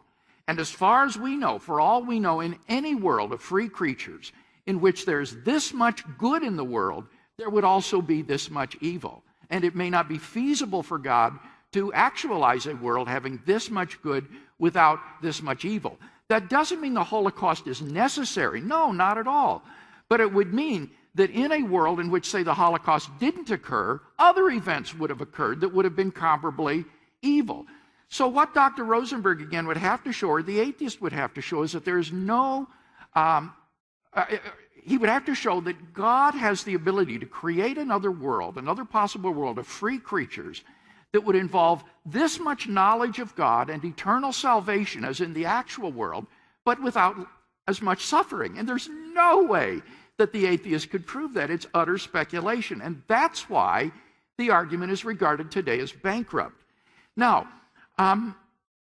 with respect to the arguments for metaphysical naturalism, I think what Dr. Rosenberg has done for us is he has described brilliantly what an atheistic world would be like. It is a world in which there is no meaning, no truth, no thoughts about anything, no moral values, no enduring selves, no first-person perspectives. His only mistake lies in thinking that that world is our world. But it manifestly is not. Our world is not Dr. Rosenberg's world. Our world is a world in which we do exist. We do have thoughts about things, and in which there is, therefore, meaning, truth, and value. And Dr. Rosenberg admits that theism provides a better explanation of such a world than does atheism. And since our world is evidently such a world, it follows, I think, that it is reasonable to believe in God. In addition to that, I presented 8 arguments for belief in God. He, in his last speech, says, why are you so committed to the principle of sufficient reason? Because a very modest version of that is plausibly true, namely, that if a contingent thing exists, there's a reason or an explanation why it exists rather than not. And given that principle, which is very plausible and modest, you need an explanation for why the universe exists. This is especially evident if the universe came into being at some point in the finite past. It can't just come from non-being. I won't repeat what I said about the applicability of mathematics, intentional states of consciousness, objective moral values, the resurrection of Jesus. The sources we have for the resurrection of Jesus go back to within 5 years of the event. And they were not written in Aramaic. He's just incorrect. They were written in Greek. And we have the New Testament in the original language in which it was written, and the text is 99.8% authentic and pure. So doubts on that head are simply groundless. The one thing that we haven't talked about tonight is my 8th point, that God can be personally known and experienced. And I want to close by saying this. I myself wasn't raised in a believing home, although it was a good and loving home. But when I was in high school as a junior, I met a Christian who sat in front of me in German class, who shared with me her faith about God's love. I had never heard of this before. I began to read the New Testament, and as I did, I was captivated by the person of Jesus of Nazareth. Well, I went through a period of about 6 months of soul searching, at the end of which I just came to the end of my rope and gave my life to Christ. And I experienced an inner spiritual rebirth that I've walked with day by day, year by year now for over 40 years. A spiritual reality that I believe you can find as well if you will seek Him with an open mind and an open heart.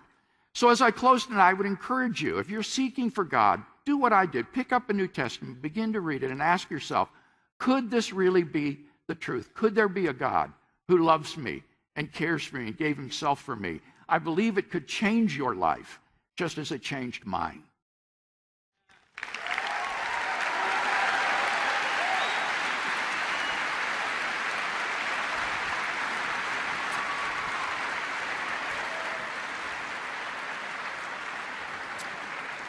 Professor Rosenberg will now give his 5-minute concluding statement. So here's another positive argument for atheism. It's sort of so obvious that I hadn't thought I should introduce it, and I certainly didn't think I was going to have time. But this back and forth has gone on so long that I've got this last chance, and I'm going to use it.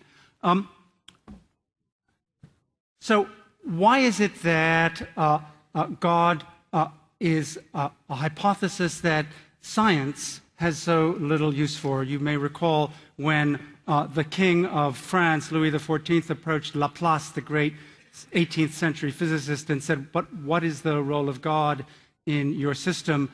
The answer was, "I have no need of that hypothesis." And of course, the reason that science has no need of the hypothesis is that God makes no contribution to the predictive power of any part of any of the sciences. And for that reason, there's no basis on which to invoke God either for explanatory or any other purposes in science. And therefore, science has no more need for, and indeed a considerable reason to deny the existence of God than it has to accept the Easter Bunny or the Tooth Fairy or Santa Claus.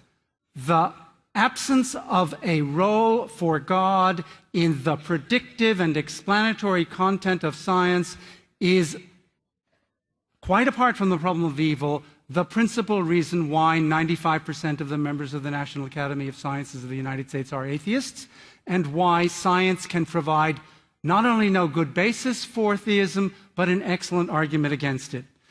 Indeed, if we think back to the invocation of Willard Van Orman Quine, the great American philosopher by Professor Craig, you'll recall that he pointed out that Quine adopts abstract objects, the objects of mathematics, as existing even though they are abstract, even though they're not concrete, even though they're not physical items in the world. Why? Because they were indispensable to the predictive power of science. And because they were indispensable, Quine had no good argument against them and said that science not only had no good argument against them, but in fact it had a good argument for their existence because of the contribution they made to enabling us to predict detailed experiments, meter readings, right, of scientific experiments, which is the litmus test of reasonability among scientists. And to invoke the objects of mathematics as part of an argument for the existence of God fails to reflect this indispensable fact about the reasons that scientists are committed to them. If God could do as much for science as the number 2, physicists would be much more receptive to his existence. So let me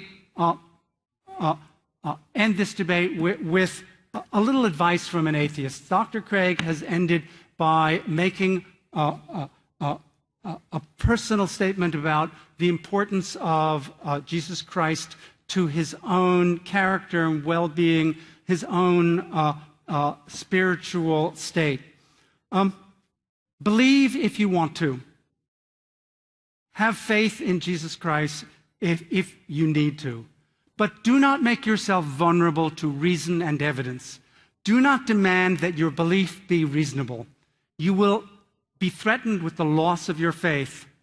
You may well lose your faith. Those who have lost their faith in God are generally those who have felt the need for good reasons, for evidence, for argument. Better that you should take as your slogan, credo qui absurdum. I believe because it is absurd.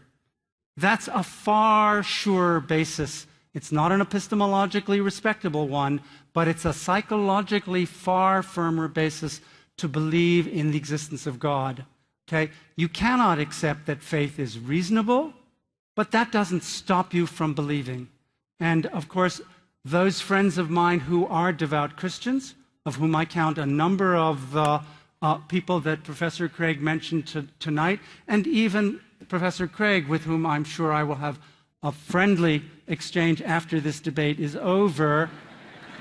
Even Professor Craig, I'm sure, will tell you that that is, in many ways, the firmest basis for commitment to Jesus. Faith and not reason. Thank you.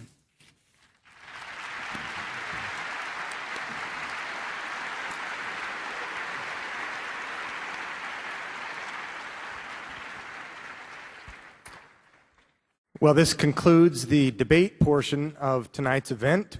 Please give our debaters a hand for a very spirited debate. Very stimulating. Robust. So, Bill, now you know how the presidential... Now they're hugging. Now we're friends. So I said to Bill, now you know how the presidential candidates feel right after the debate. Now, let's begin the debate. We will take a question beginning over on this side from someone for Dr. Craig. Do it again over here for Dr. Rosenberg.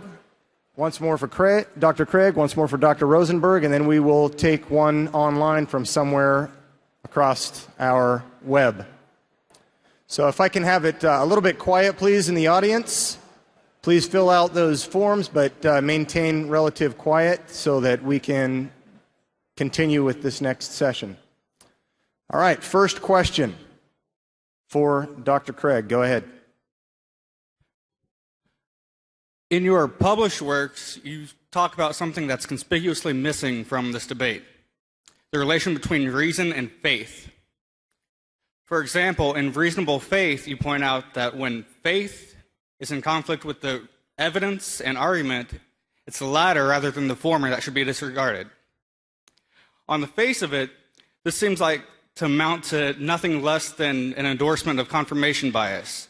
It should go without saying that an open-armed embrace of confirmation bias is nothing reasonable at all. However, you in other areas have expounded upon this and taken what might be considered a personal epistemological code into something of a normative claim. The example I have in mind is when you were asked about how Christians should respond to their doubts. You gave the same answer, but with an explanation, and that's the kicker. You posited that... Can you be concise and just ask the question? I'm trying to get to it. Okay.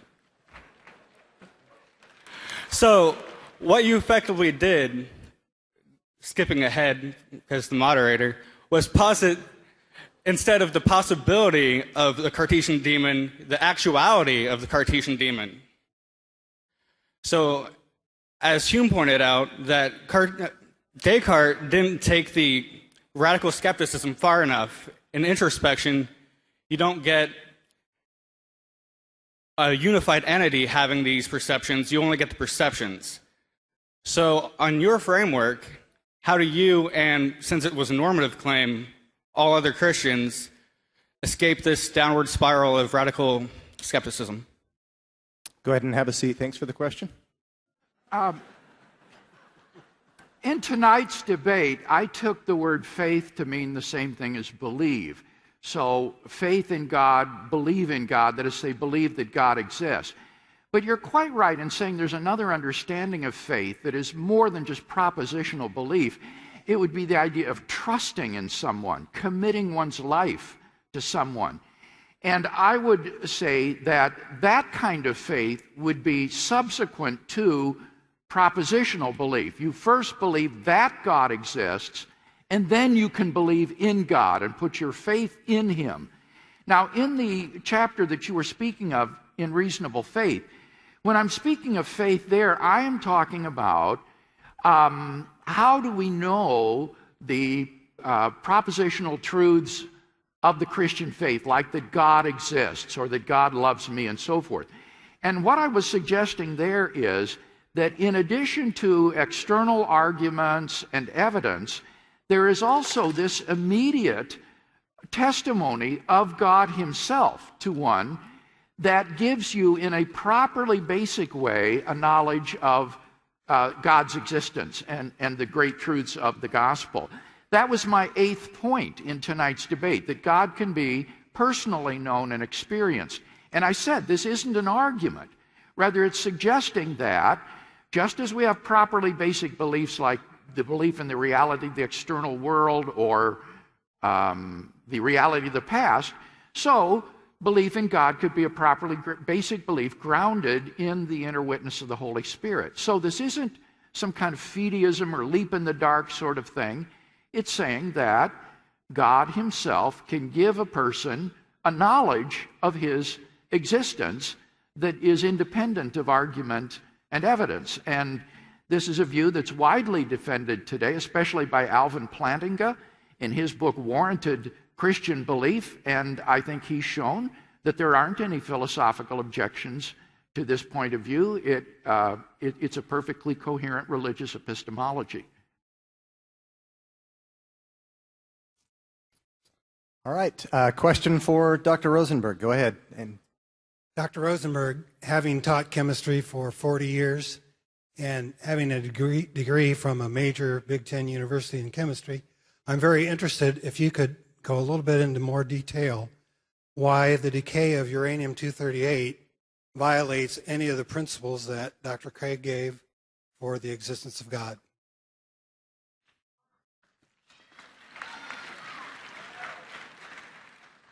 Thanks. It's a nice question because it gives me a chance to put this case before everybody a little more clearly. So you've got 2 uranium atoms, same number of neutrons, same number of protons, same number of electrons, all of them at the same quantum states, quantum energy levels. And they're not merely as identical as 2 peas in the pod, okay? They're much more identical than that in all of their physical properties, right?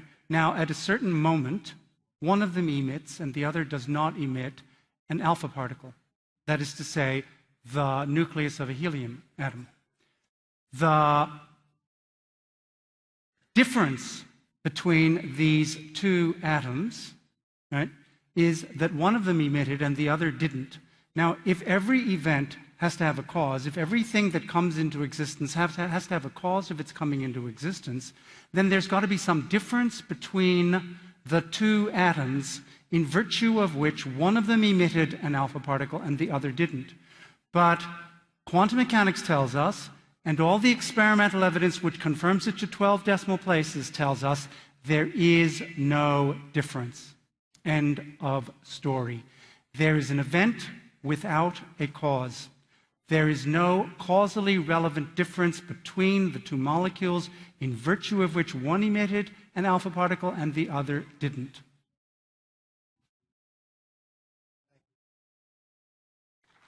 Well, that's not the end of the story. There are at least 10 different physical interpretations of quantum mechanics, and some of these are fully deterministic. And nobody knows which one of these is true. Victor Stenger, who is an atheistic physicist, says this in his book. He says, other viable interpretations of quantum mechanics remain with no consensus on which, if any of them, is the correct one. So he says we have to remain open to the possibility that causes may someday be found for such phenomena. There are deterministic interpretations of quantum mechanics that may well be correct. And in any event, my argument never appealed to the premise that every event has a cause. It was deliberately formulated in such a way as to allow for quantum indeterminacy without prejudicing the issue. My argument is that if the universe began to exist, had an absolute beginning, then the universe has a transcendent cause. And quantum mechanics is simply irrelevant to that because we're talking about an absolute beginning of space and time, matter and energy. And there's nothing in physics that would explain how being comes from non-being. I need to make a short response to that, with your permission. This is not an issue about the interpretation of quantum mechanics. I happen to think that among the interpretations of quantum mechanics, some of the deterministic ones are more plausible than others. This is a matter of experimental physics.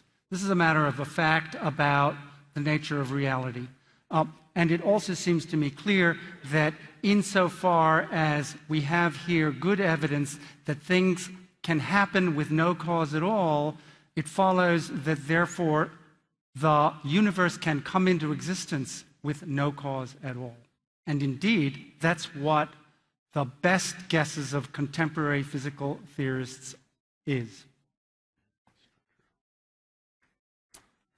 Okay. All right, for Dr. Craig. I would like to ask you about your use of the existence of objective morality as an argument, because there are differences due to society or religious beliefs that lead to people having different moralities, such as like the practice of Sharia law or the death penalty. So how can, if God gave us, like as humanity, objective morality, then why do we have such conflicting views of morality and what is right and wrong? The question you're raising is not a question about moral ontology, that is to say, the reality or the foundation of moral values. Your question is about moral epistemology, that is, how do we come to know moral values and duties? And it's no part of my case to say that moral questions are always easy.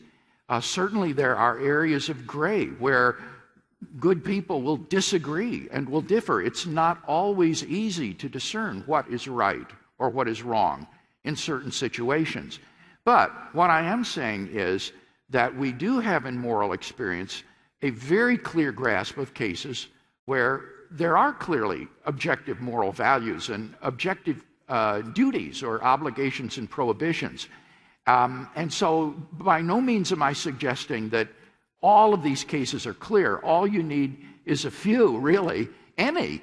And you've got to then explain what is the ontological foundation in reality for these moral values. No, sorry, no follow-up questions. Thank you. All right, for Dr. Rosenberg. Yes, doctor. So with a lot of debates such as this, the question becomes an argument of looking at the same evidence and coming up with different conclusions. And as a result of this, people become, I suppose, heated in these debates. And so there's a certain level of arrogance on both sides. This is more of a question to both of you. How is it that you deal with this sort of issue where a lot of the arguments made by you, and I'm an atheist, so I'm with you on a lot of them, a lot of them posit a sort of attack on the other viewpoint, and as a result, the other person becomes very defensive and attacks your viewpoint. How is it that the both of you help address and calm that issue? I have no idea. I suppose, as I said at the beginning, that I don't think that debate format, the heuristic context of prosecutorial and defense attorneys in an adversarial relationship is the right venue under which to pursue philosophical and theological inquiry. In fact, I'm very confident that it isn't. You know, I have spent a lot of time in my life with Peter Van Inwagen, and we have often argued about issues like this, discussed issues like this, tried to find out, to identify where our differences are and how we might adjudicate them. It's a difficult process. It's a process that's been going on in philosophy and rational theology for at least 2,400 years in the West. It certainly hasn't attained consensus, but at its best, it's not controversialist. It's unfortunate that some fora, because they make for entertainment or sell books and CDs and stuff like that, emerge in which such debates sharpen controversies. But they're not the ideal. Indeed, they're not even satisfactory venues for pursuing these questions. I'm glad for the question, because I think while we may be passionate about our arguments and point of view, I think it's extremely important that these kinds of debates be conducted with civility and charity and honesty. I think you try to represent your opponent's point of view fairly. You prepare by reading his work carefully and pointing out the areas of disagreement, but you do so in a way that is gentlemanly and civil, without personal attacks upon character. And I think that these kinds of forums are very valuable. That doesn't mean they're the only kind of forum. Obviously, he and I both publish in professional journals. We read papers at professional conferences, publish books. But most of you students will never read a professional philosophy journal or attend a professional conference. So these debates are important as a way of getting this kind of information disseminated to a wider public in a way that is passionate and firm, but it's civil, and it's an academic exchange. And these are as old as the Middle Ages. Back in the Middle Ages, they used to have what they called questiones disputate, disputed questions of theology. And so we're continuing a long tradition, I think, of having a good, solid academic debate over these issues, and I hope that people will be stimulated by what's said tonight to go out and look further and read and investigate and think harder about these, maybe take some classes in philosophy or theology or New Testament studies about these matters. So I'm firmly committed to the value of these kinds of forum on university campuses. And I'm glad Dr. Rosenberg, despite his scruples, agreed to participate tonight.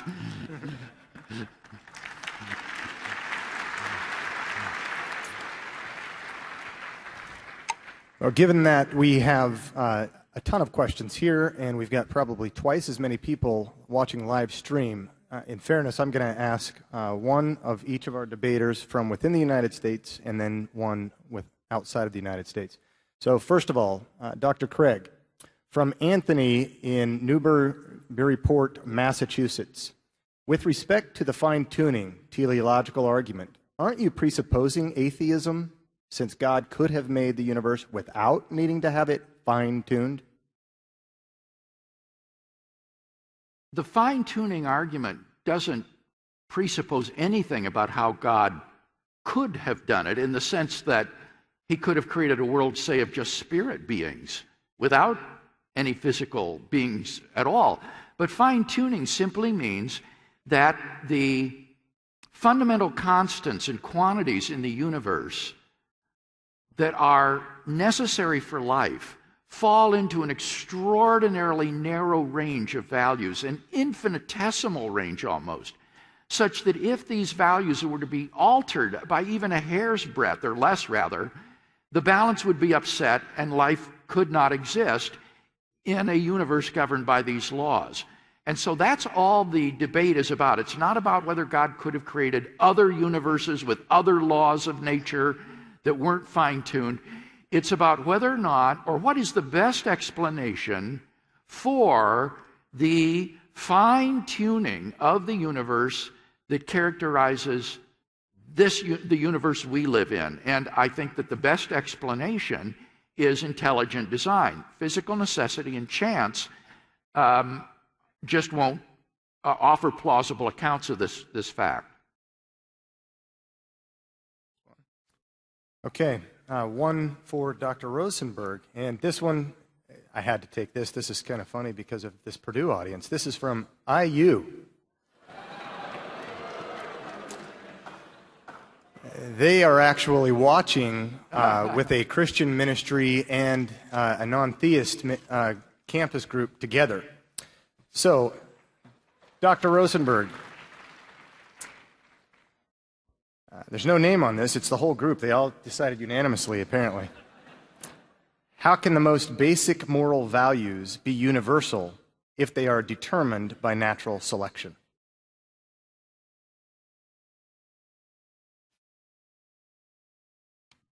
That's a question for evolutionary anthropology. That is, it's the question, assume that there are a set of moral norms, behaviors, values that are universal, that obtain in every culture.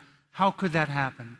Well, first of all, the explanandum, the proposition describing what is to be explained, of course, is false, and therefore it's difficult to satisfy the request for an explanation. It's not the case that there are universal moral values. Moral values differ on our earth and have over time, owing to important ecological differences between the communities that have emerged at various times in various places on our planet. But now let's just slightly change the question to insofar as there is a commonality among all human groups in regard to the moral norms that they adopt, how could this have emerged as a result of a process of blind variation and natural selection? So, for example, human cooperation, a commitment to fairness and to equality, to reciprocity, these are almost universal. There's only a very small number of societies which spurn such moral norms. And why should they have emerged? Well, it's a remarkable fact of recent work by evolutionary game theorists and evolutionary anthropologists and others that it turns out that cooperation, a commitment to fairness and to equality and to reciprocity turn out for creatures like us who found ourselves at the bottom of the food chain on the African savanna 200,000 years ago to be absolutely required for our survival. And in fact, it's because we glommed on by pure blind variation and natural selection to this set of norms of cooperation that we managed to climb up the food chain so that within 100,000 years we were at the top of the food chain everywhere on the planet. And our own persistence over that subsequent 100,000-year period and our expansion out of Africa is largely due to the natural selection for those almost universal norms of cooperation. And it's a wonderful thing about us. I would just say I think the question isn't the universality of these norms, but their objectivity. Okay. Dr. Craig, this is from Tibor in town Zelina, Slovakia. In Slovakia. Slovakia. Okay. If the Christian faith is from a realm beyond or above reason, like Pauline, peace surpassing understanding. Could you say that again? I didn't catch it. If the Christian faith is from a realm, quote, beyond or above reason, unquote, like Pauline, quote, peace surpassing understanding, then how can we even anchor such a topic as the reasonableness of believing in God? God, I would say, is beyond human comprehension in the sense that we cannot grasp fully God's greatness and majesty. He is not able to be comprehended in that universal sense. But that doesn't in any way imply that we can't know elements of truth about God. I would say that, in fact, God is the ultimate rational being. He is the ultimate rational mind, and we as finite minds made in His image are able to know a great deal of truth and a great deal about Him, even if such knowledge is not exhaustive. Tibor, you can go to sleep now because it's late there.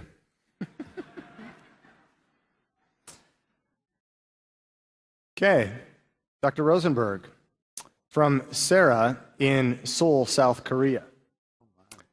You said God chose it, whatever it may be, because it was morally right, unquote. Where does the standard for morally right and wrong come from, and what is the logical basis for this order? Well, I don't have the slightest idea, but what I do know is that God's command cannot be such a basis. Assume God exists, assume He commanded us to obey certain moral norms.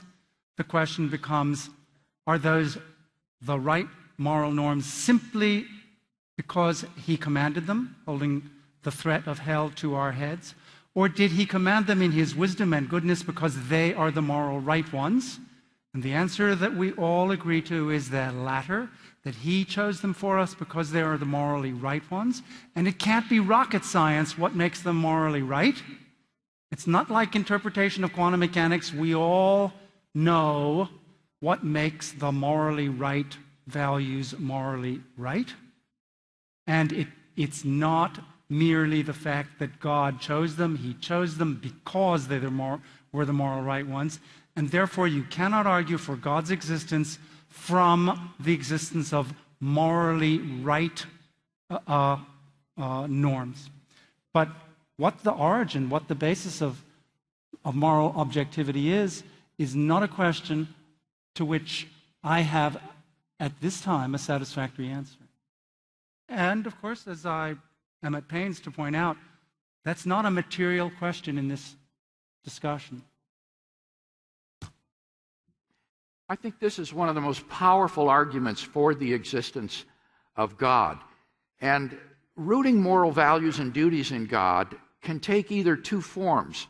Dr. Rosenberg alluded to one form, which is called voluntarism, which is what Occam held.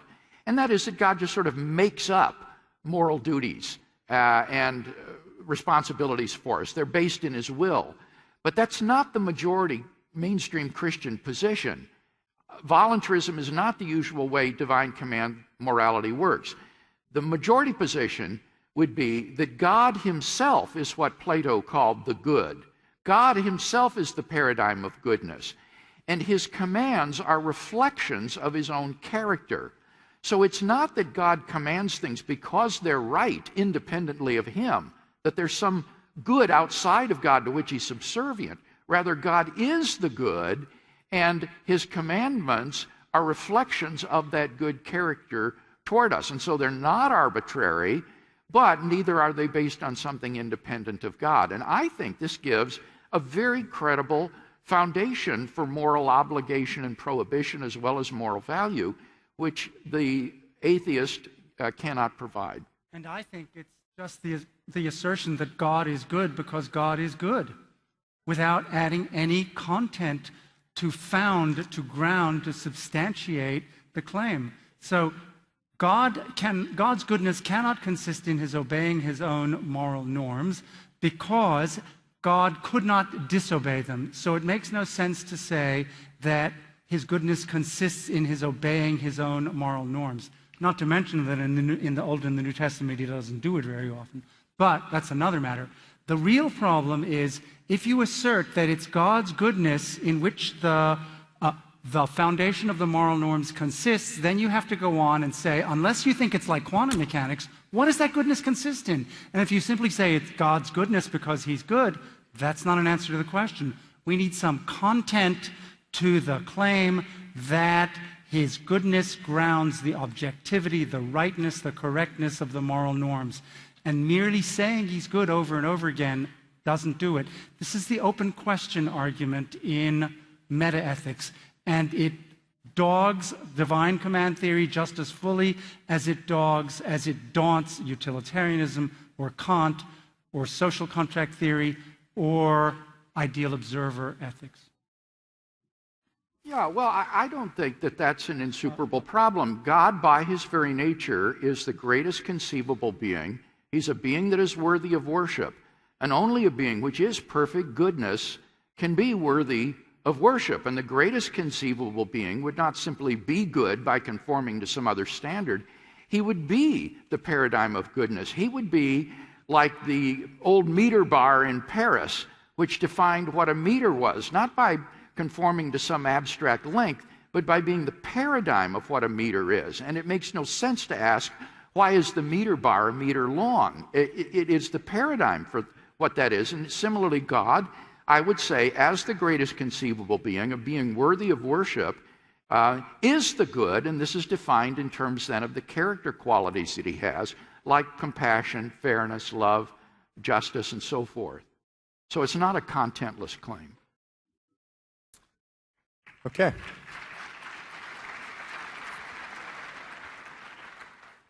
If I could have someone bring up to me the results from the 3 voting aspects. We will continue to take questions for another 10 minutes here while they bring that up, and I will share with the audience the conclusions of the people. Over here for Dr. Craig. Yes, Dr. Craig, I just want to know, how would you respond to Dr. Rosenberg's argument in his concluding statement that science can operate without having to account for God? That science what? That science can operate without having to account for God or taking account. God makes no predictive contribution. God makes no predictive contribution. Yeah, that's what I was saying. I read his interview in the campus newspaper this morning, trying to get some clues to what he might say this evening, and saw this argument about predictability. And here's what my thoughts on this are. Predictability is just one way to test for the truth of a scientific theory. And it's not always useful. Some theories, for example, are empirically equivalent in their predictions. For example, I mentioned 10 different physical interpretations of quantum mechanics, which are all empirically equivalent. There are 3 different interpretations of special relativity, which are all empirically equivalent. And yet they're different theories, and each one is a legitimate scientific theory, even though they can't be assessed based on predictability. Other factors then can come into play, things like simplicity, plausibility, degree of ad hocness, explanatory power. These are other theoretical virtues besides predictability that we can use in testing a hypothesis. And predictability is especially difficult to apply when you're dealing with a free agent rather than with impersonal, mechanistic causes. In particular, in God's case, how could you predict what God would do? You could predict perhaps that if a universe exists, then it would be fine-tuned for our existence, or that if God created a universe, it would likely have objective moral values and duties. I think you could make that kind of prediction, but how could you predict as a free agent whether or not God would create a universe at all? So instead, I don't think what you do is look for predictability. You follow Quine's prescription. Remember, Quine said, if you could show the indirect explanatory benefit of positing things like a creator, then I would joyfully accord them scientific status along with these other entities like quarks and black holes. And so I would say that theism has explanatory power to offer us. For example, fine-tuning is more probable on theism than on naturalism. States of intentionality are more probable on theism than on naturalism or atheism. Objective moral values and duties are more probable on theism than on naturalism. The resurrection of Jesus is more probable on theism than on naturalism. So in all of these ways, I think theism is an explanatorily beneficial hypothesis that explains a wide range of the data of human experience, which atheism cannot explain. Sounds pretty ad hoc to me. Okay, for Dr. Rosenberg. Your closing arguments, you're saying that science is the only way to be reasonable. Wouldn't that make history and personal experiences unreasonable because they're not repeatable, and also everyone in this room because we're not repeatable scientifically? I don't know what it means to say we are not repeatable scientifically. Everybody in this room has a large number of properties in common that they all share and that have scientific explanations. Everybody in this room differs from everyone else in a variety of different respects, and those differences are also open to and increasingly the subject of scientific explanations with substantial additional predictive content that certify their improvement over previous scientific explanations. As for personal experience and history, as we all know, and this happens to be my principal career interest as a philosopher, the philosophy of social sciences, as we all know, there are grave difficulties involved in applying the methods of the natural sciences, of the empirical sciences, to human questions. In many respects, these are submitting of imaginative, interesting, and powerful solutions as we speak. If I'm right, and no one will know if I'm right about this well after all of us in this room are dead, if I'm right, eventually the sciences, broadly understood, will provide as predictably powerful and therefore as explanatorily credible accounts of the nature and character and trajectory of individual human lives as they now provide for the planets. But of course, I could be wrong. It's an empirical question. This is the question of epistemological naturalism that I raised in my second speech. Remember, I said one reason it's regarded as a false theory of knowledge is because it's overly restrictive. And in particular, Dr. Rosenberg is very harsh in his book on the humanities, in terms of the humanities not really being a source of knowledge at all, including history. And this has led many of the reviewers of Dr. Rosenberg's book to be very critical with regard to this narrow scientism that he propounds. For example, Michael Roos, who is an agnostic philosopher of science, says this: I think Rosenberg's insensitivity to history blinds him to the fact that science does not ask certain questions, and so it is no surprise that it does not give answers.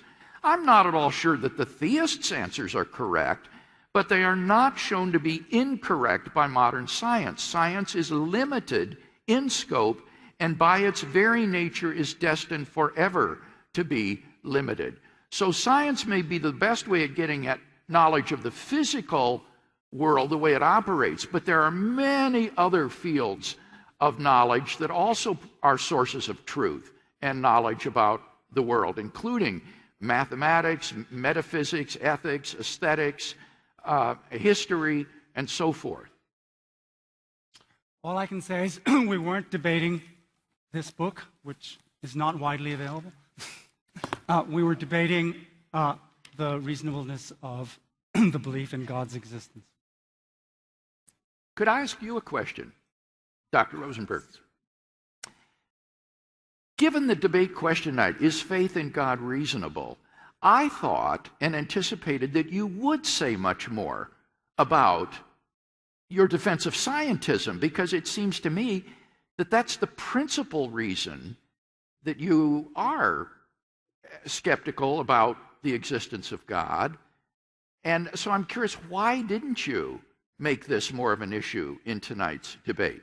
So that would show faith in God to be unreasonable if scientism or epistemological naturalism were true.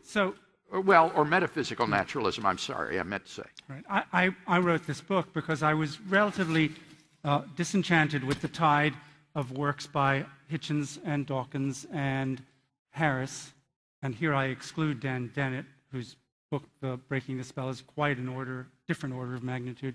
I was rather tired of books hammering another nail into the coffin of theism, and much more eager to put before a public that might be interested in the real implications of science for the perennial questions of philosophy, for what a radio humorist named Garrison Keillor calls the persistent questions that bother that guy on the 14th floor of the Acme building in St. Paul, Minnesota. Something I was excluded from referring to by my editor because he said nobody ever heard of Garrison Keillor.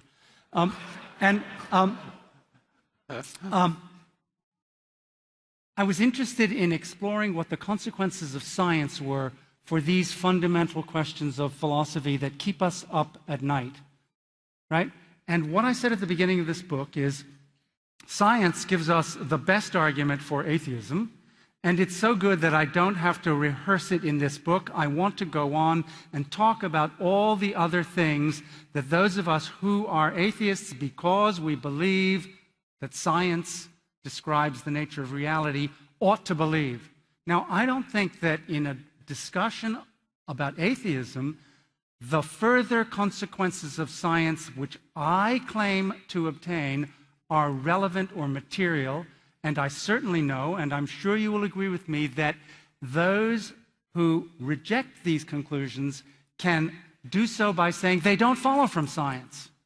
And of course, I take it that on your own view, either these conclusions do follow from science, and therefore my book is vindicated as an account of how science deals with the perennial questions that keep us all up at night, or else you've committed a flagrant logical fallacy of affirming the consequence. Yeah. No, what I said was it doesn't follow from epistemological naturalism, but I do agree with you that your conclusions follow from metaphysical naturalism. And no, my argument is not they follow from metaphysical naturalism. My argument is they follow from the substantive claims of the sciences, physics, chemistry, biology, neuroscience. Yeah, I disagree. It's not philosophy that I am deducing these consequences from. It's science, and of course we can argue about that. Yeah, I disagreed with that part, but where I agreed with you, in contrast to the Dawkins and the Hitchens and Dennett and others, where I agreed with you was that if only physical things exist, if physics fixes all the facts, as you put it, then it seems to me you're right, there isn't any intentional states. There aren't any meaning to sentences. There is no truth. Yeah. Could I get you to write a blurb for the back of my book? So somebody on Facebook said, why have a debate between Craig and Rosenberg? They both agree on the consequences of denying God. And so he thought it would be pointless, but I mean, it drives you back to the question, well, is there a God? Is metaphysical naturalism true? Maybe there's a chance for my book to be in the Christian bookstores after all.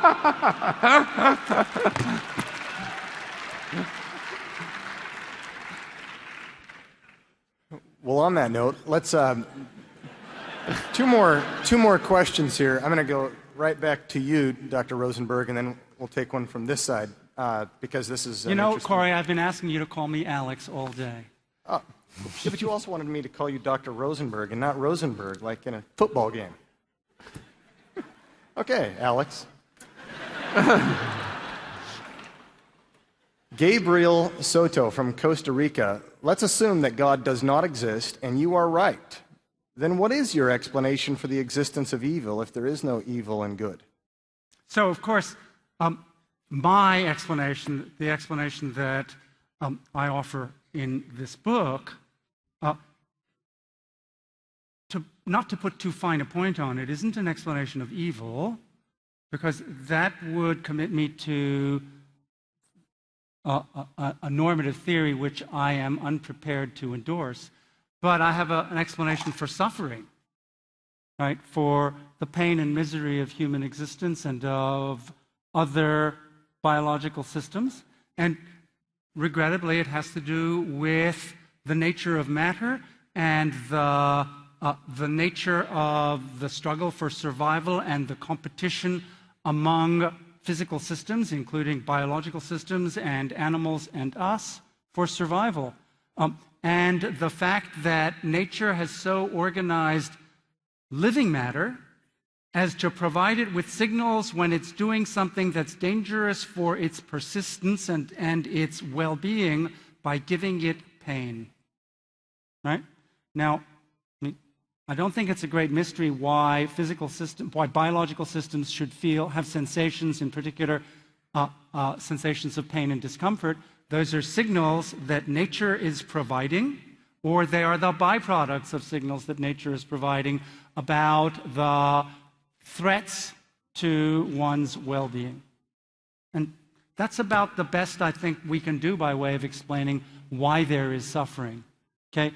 Giving a scientific and empirical, a factual explanation for why there is suffering, as opposed to a theological explanation for why there's suffering. Dr. Craig, do you care to respond to that? No comment. All right, let's take one last question on this side for Dr. Craig.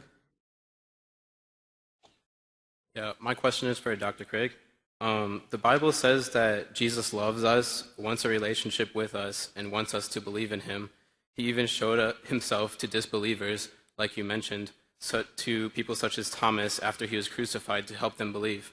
My question is, why does Jesus not continue to physically reveal himself to people, particularly unbelievers, to show them that he is real? Yeah.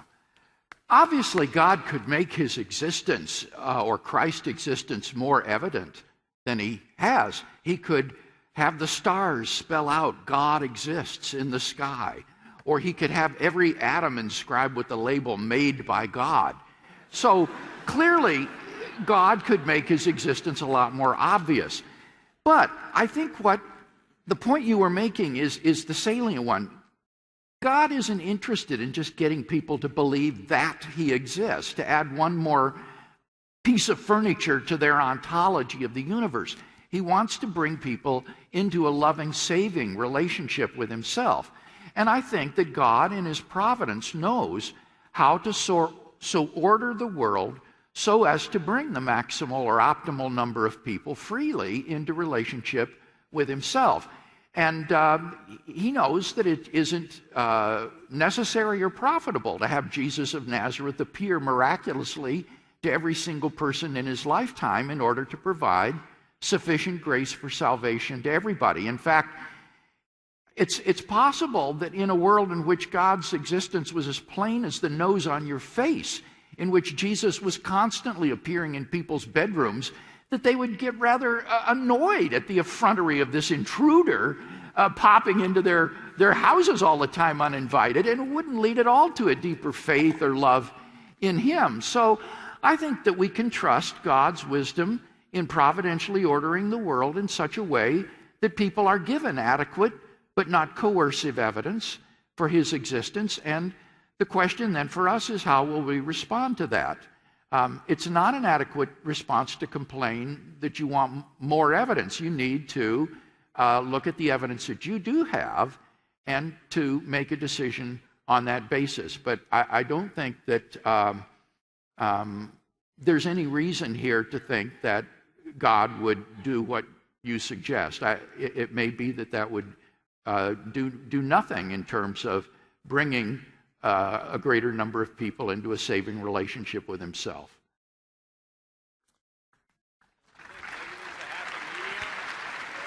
Give one last question for Dr. Rosenberg, and then we'll give you the results of the vote and close out.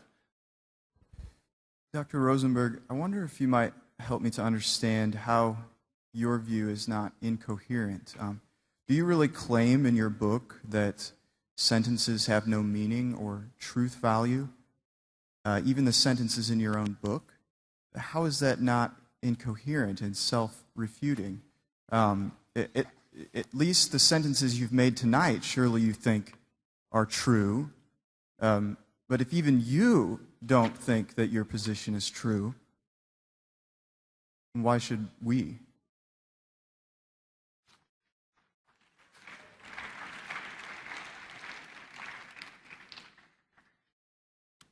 Two paragraphs from the last page of the chapter of my book entitled, "The Brain Does Everything Without Thinking About Anything at All." Now, of course, this is at the end of a long chapter in which I've talked about neuroscience, Nobel Prize-winning research by Eric Kandel, the wonderful IBM computer Watson that beats us at Jeopardy, and about the best semantic and philosophical theories of intentionality. Pardon me for reading. Introspection is screaming that thought has to be about stuff, and philosophers, and you, are muttering, denying it as crazy, worse than self-contradictory. It's incoherent. According to you, Rosenberg, neither spoken sentences nor silent ones in thought express statements. They aren't about anything. That goes for every sentence in this book. It's not about anything. Why are we bothering to read it? It's not as if I haven't figured out that this is an issue that is raised by science and in this chapter. And now I'll read you the last paragraph. Look, if I am going to get scientism into your skull, I have to use the only tools we've got for moving information from one head to another. Noises, ink marks, pixels. Treat the illusions that go with them like the optical illusions of the previous chapter, a chapter in which I said, don't trust consciousness because it's mainly mistaken. Okay? This book isn't conveying statements. It's rearranging neural circuits, removing inaccurate disinformation and replacing it with accurate information. Treat it as correcting maps instead of erasing sentences.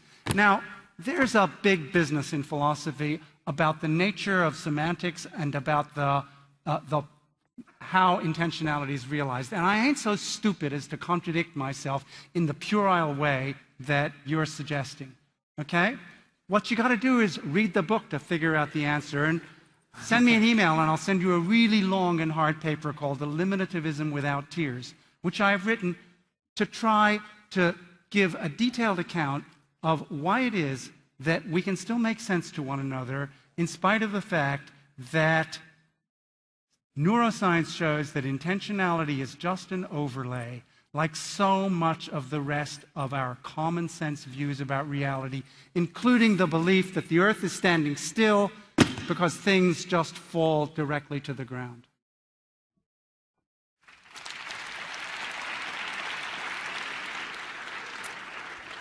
Very good. Well, let me go ahead and read these tallies and then just close us out. It's not a scientific result here, but we've got three interesting results nonetheless from a cross-section of audiences, our formal judge team, our Purdue audience, and across the web, nationally and internationally. So for the formal judging, in a 4-2 decision, our judging panel has identified Dr. Craig as the winner of this evening's debate.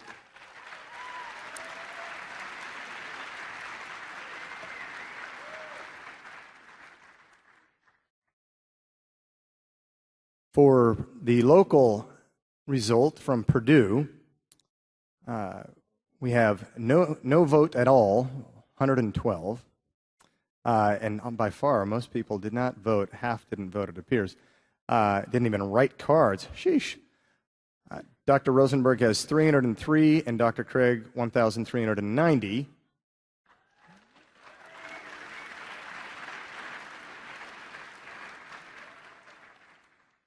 Online vote, it appears that Craig has 734 and Dr. Rosenberg 59. So, for whatever it's worth,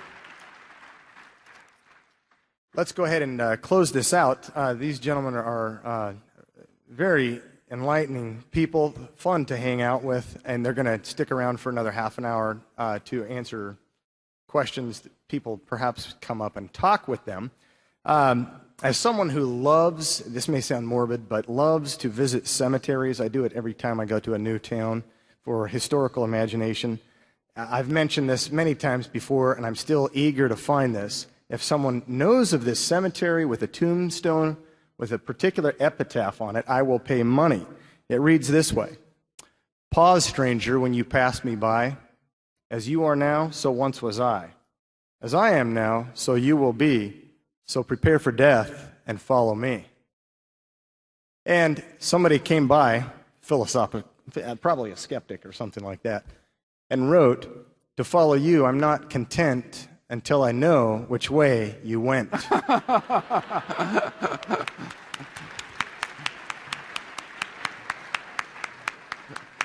Well, we do thank you for coming and watching live stream tonight. We hope it was beneficial, generating more light than heat. Look next to the book and to YouTube. No doubt it provides something to reflect upon and think about which of the 36 talks you'll attend tomorrow. Biola University offers a variety of biblically centered degree programs, ranging from business to ministry to the arts and sciences. Visit biola.edu to find out how Biola could make a difference in your life.